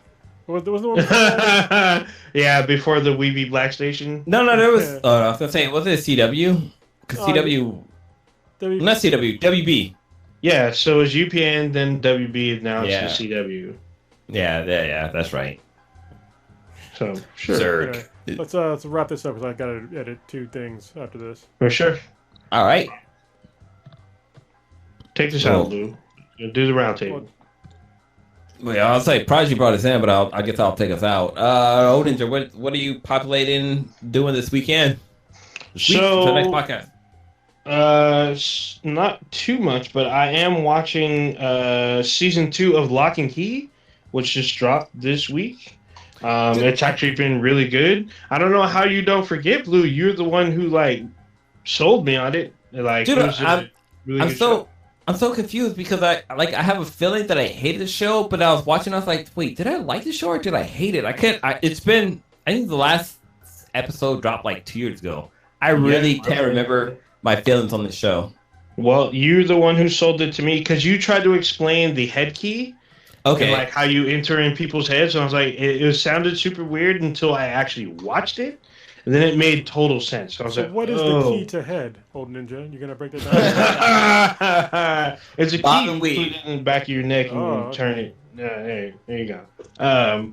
Yeah, the show, it's kind of on that same level. And it's just the stakes are higher. There's a lot more crazy stuff. There's some new characters. And I thought that there's a shit ton of keys in the first season. Now there's more keys. And they do just as crazy stuff. So I'm this is great. I know that there was a bunch of rumors that the end of the season might introduce Sandman. I think it's a little too early for that because their crossover in the comics just came out. So I don't see that happening. But I'm enjoying season 2. It's just as good as season 1, if not better. So it's a really good show. I highly recommend it. It was a Golden Eggplant nominee a few years ago, so it's just as good. High value, a lot of crazy special effects. If you suffer from arachnophobia, you might want to skip one of the episodes. Just saying, you'll know which episode it is. God, the first season dropped last year, which feels like it's been fucking 2 years since that first season dropped. Oh yeah. Oh, it must have dropped early in 2020. Yeah, it dropped February 7th of 2020. Oh yeah, I powered through it, and I'm powering through it right now. Probably gonna watch maybe some more Halloween themed, scary movie kind of stuff. I already saw Dune, and we talked about it tonight. Oh, No Man's Sky has a new expedition, so I've been playing that. If you still have a copy of No Man's Sky, bust it out and play. It literally starts you kind of at the beginning, but it gives you what you need to go on. There's 5 phases. The event lasts for 5 weeks, so I've been trying to, have some fun. You can play with other people, so you can play with a party of 4. And even meet up with other people within the world. You can give people stuff and help them out along the journey. It's been really interesting. The event is very, very, very Dune based with giant fucking space worms and shit traveling through the fucking planets and whatnot. You got to solve the mystery of the giant worms at the end of the phase. So it's been really fun. And then playing Back 4 Blood. I've just been twitching out some of my playthroughs on that, so that's pretty much it. All right, cool. Cronus, what you got populating this week? Not much. Until the next episode. Until the next episode. Well, next episode I will definitely not be sober, so that's going to be great. Nice. So October ends on Monday, I think. So yeah. Sunday? Monday. You're Monday's not the gonna. first. You're not gonna break it that on Halloween. No, because so Okay. October. 31st is still October. I go through the whole thing till the 1st. All right. I'm just asking. So a quick beginning, heads up, yeah. I got to talk to you guys about it, but on the week of the 10th, it's the Marine Corps birthday, so I want to either push back the podcast or move it forward, either on a Tuesday or a Thursday, instead of having it on a Wednesday, because I'm probably going to do like a virtual drinking session with my Marines. So, yeah. For sure. And I'm Yeah, I'm pretty sure. get kind of lit for that. But hopefully I'll have like a seasoned liver again. I have 10 days to get my liver back in shape to be able to put it through the paces again. So yeah, other than that, I mean, we had a really good storm over the past day or two. It was good to have some rain. It was a lot of rain, but it didn't really put too much of a dent on our reservoirs. But it was still good to get some rain out there. But now we're going to hit the thing of rain hit, then it's going to turn to weeds, then the weeds are going to die, then it's going to become brown, then we're going to have more brush. Fire season's going to be terrible next year, so it's the infinite cycle will suck. Definitely. So yeah, that's about all I got. All right. Well, for myself, so I'm trying to get back into riding my bike. So I got my bike service recently. I bought a bike roller, which is basically, actually, I'll show you what it looks like.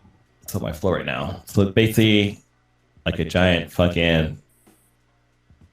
It's like a treadmill for your bike. Basically, you just fucking like ride around on that. And it's super fun to ride on, but it's also super fucking hard to do because you have to keep pedaling or you're gonna fucking fall. And like the physics kind of doesn't work. It's the physics is very loony toony because it's like, okay, how are you gonna ride a bike and be stationary but you're still upright? Like the whole physics doesn't make any fucking kind of sense, but it just fucking works, which is weird as hell. So I've been doing that. I started actually today, but I'm gonna try to do that at least every day. I'm gonna try to watch Dune. I might go. I'm gonna watch the new version and then go back and watch the original just to see how they compare. Good idea. Season 4 of Young Justice dropped recently, and yeah. this shit's fucking crazy. It makes you think a lot. Oh, I actually finished reading Sandman, the first Act 1. Yeah, like holy shit, I wasn't prepared on the fucking production value of that goddamn book, of audiobook. Like holy shit, like the actors and stuff they have in there. And I wasn't prepared for the storyline because it's like, yeah, there's like multiple stories that are going on that kind of revolve around the Sandman. But like probably my favorite one is with the girl who was the Vortex. And it all kind of ties together too because her grandmother was like, she was like somebody who slept forever, and so she like slept for like 18 years of her, not even 18 years. I think she slept for, and she was like 80 or something like that. So she slept for like maybe 60 years of her life or something like that. So she didn't look as old as she was, but like it was just fucking cool to see Sandman get his power back and this and that. But like the acting quality behind it, or I guess at least the budgeting for it was pretty cool. But like I know Kronos talked about this on the previous podcast, but I actually didn't know Kat Dennings. Yeah, I didn't know she was in it. Like I kept like I heard her voice. I'm like, wow, Death sounds sexy as hell. Like what the fuck? That sounds too chill to be Death. But like I don't know, it was all pretty good. I'm gonna buy the second act because I think that just dropped a couple recently too. But yeah, other than that, just chilling with my young son who's gonna be 8 months soon, which is 3/4 of a fucking year, which is kind of crazy.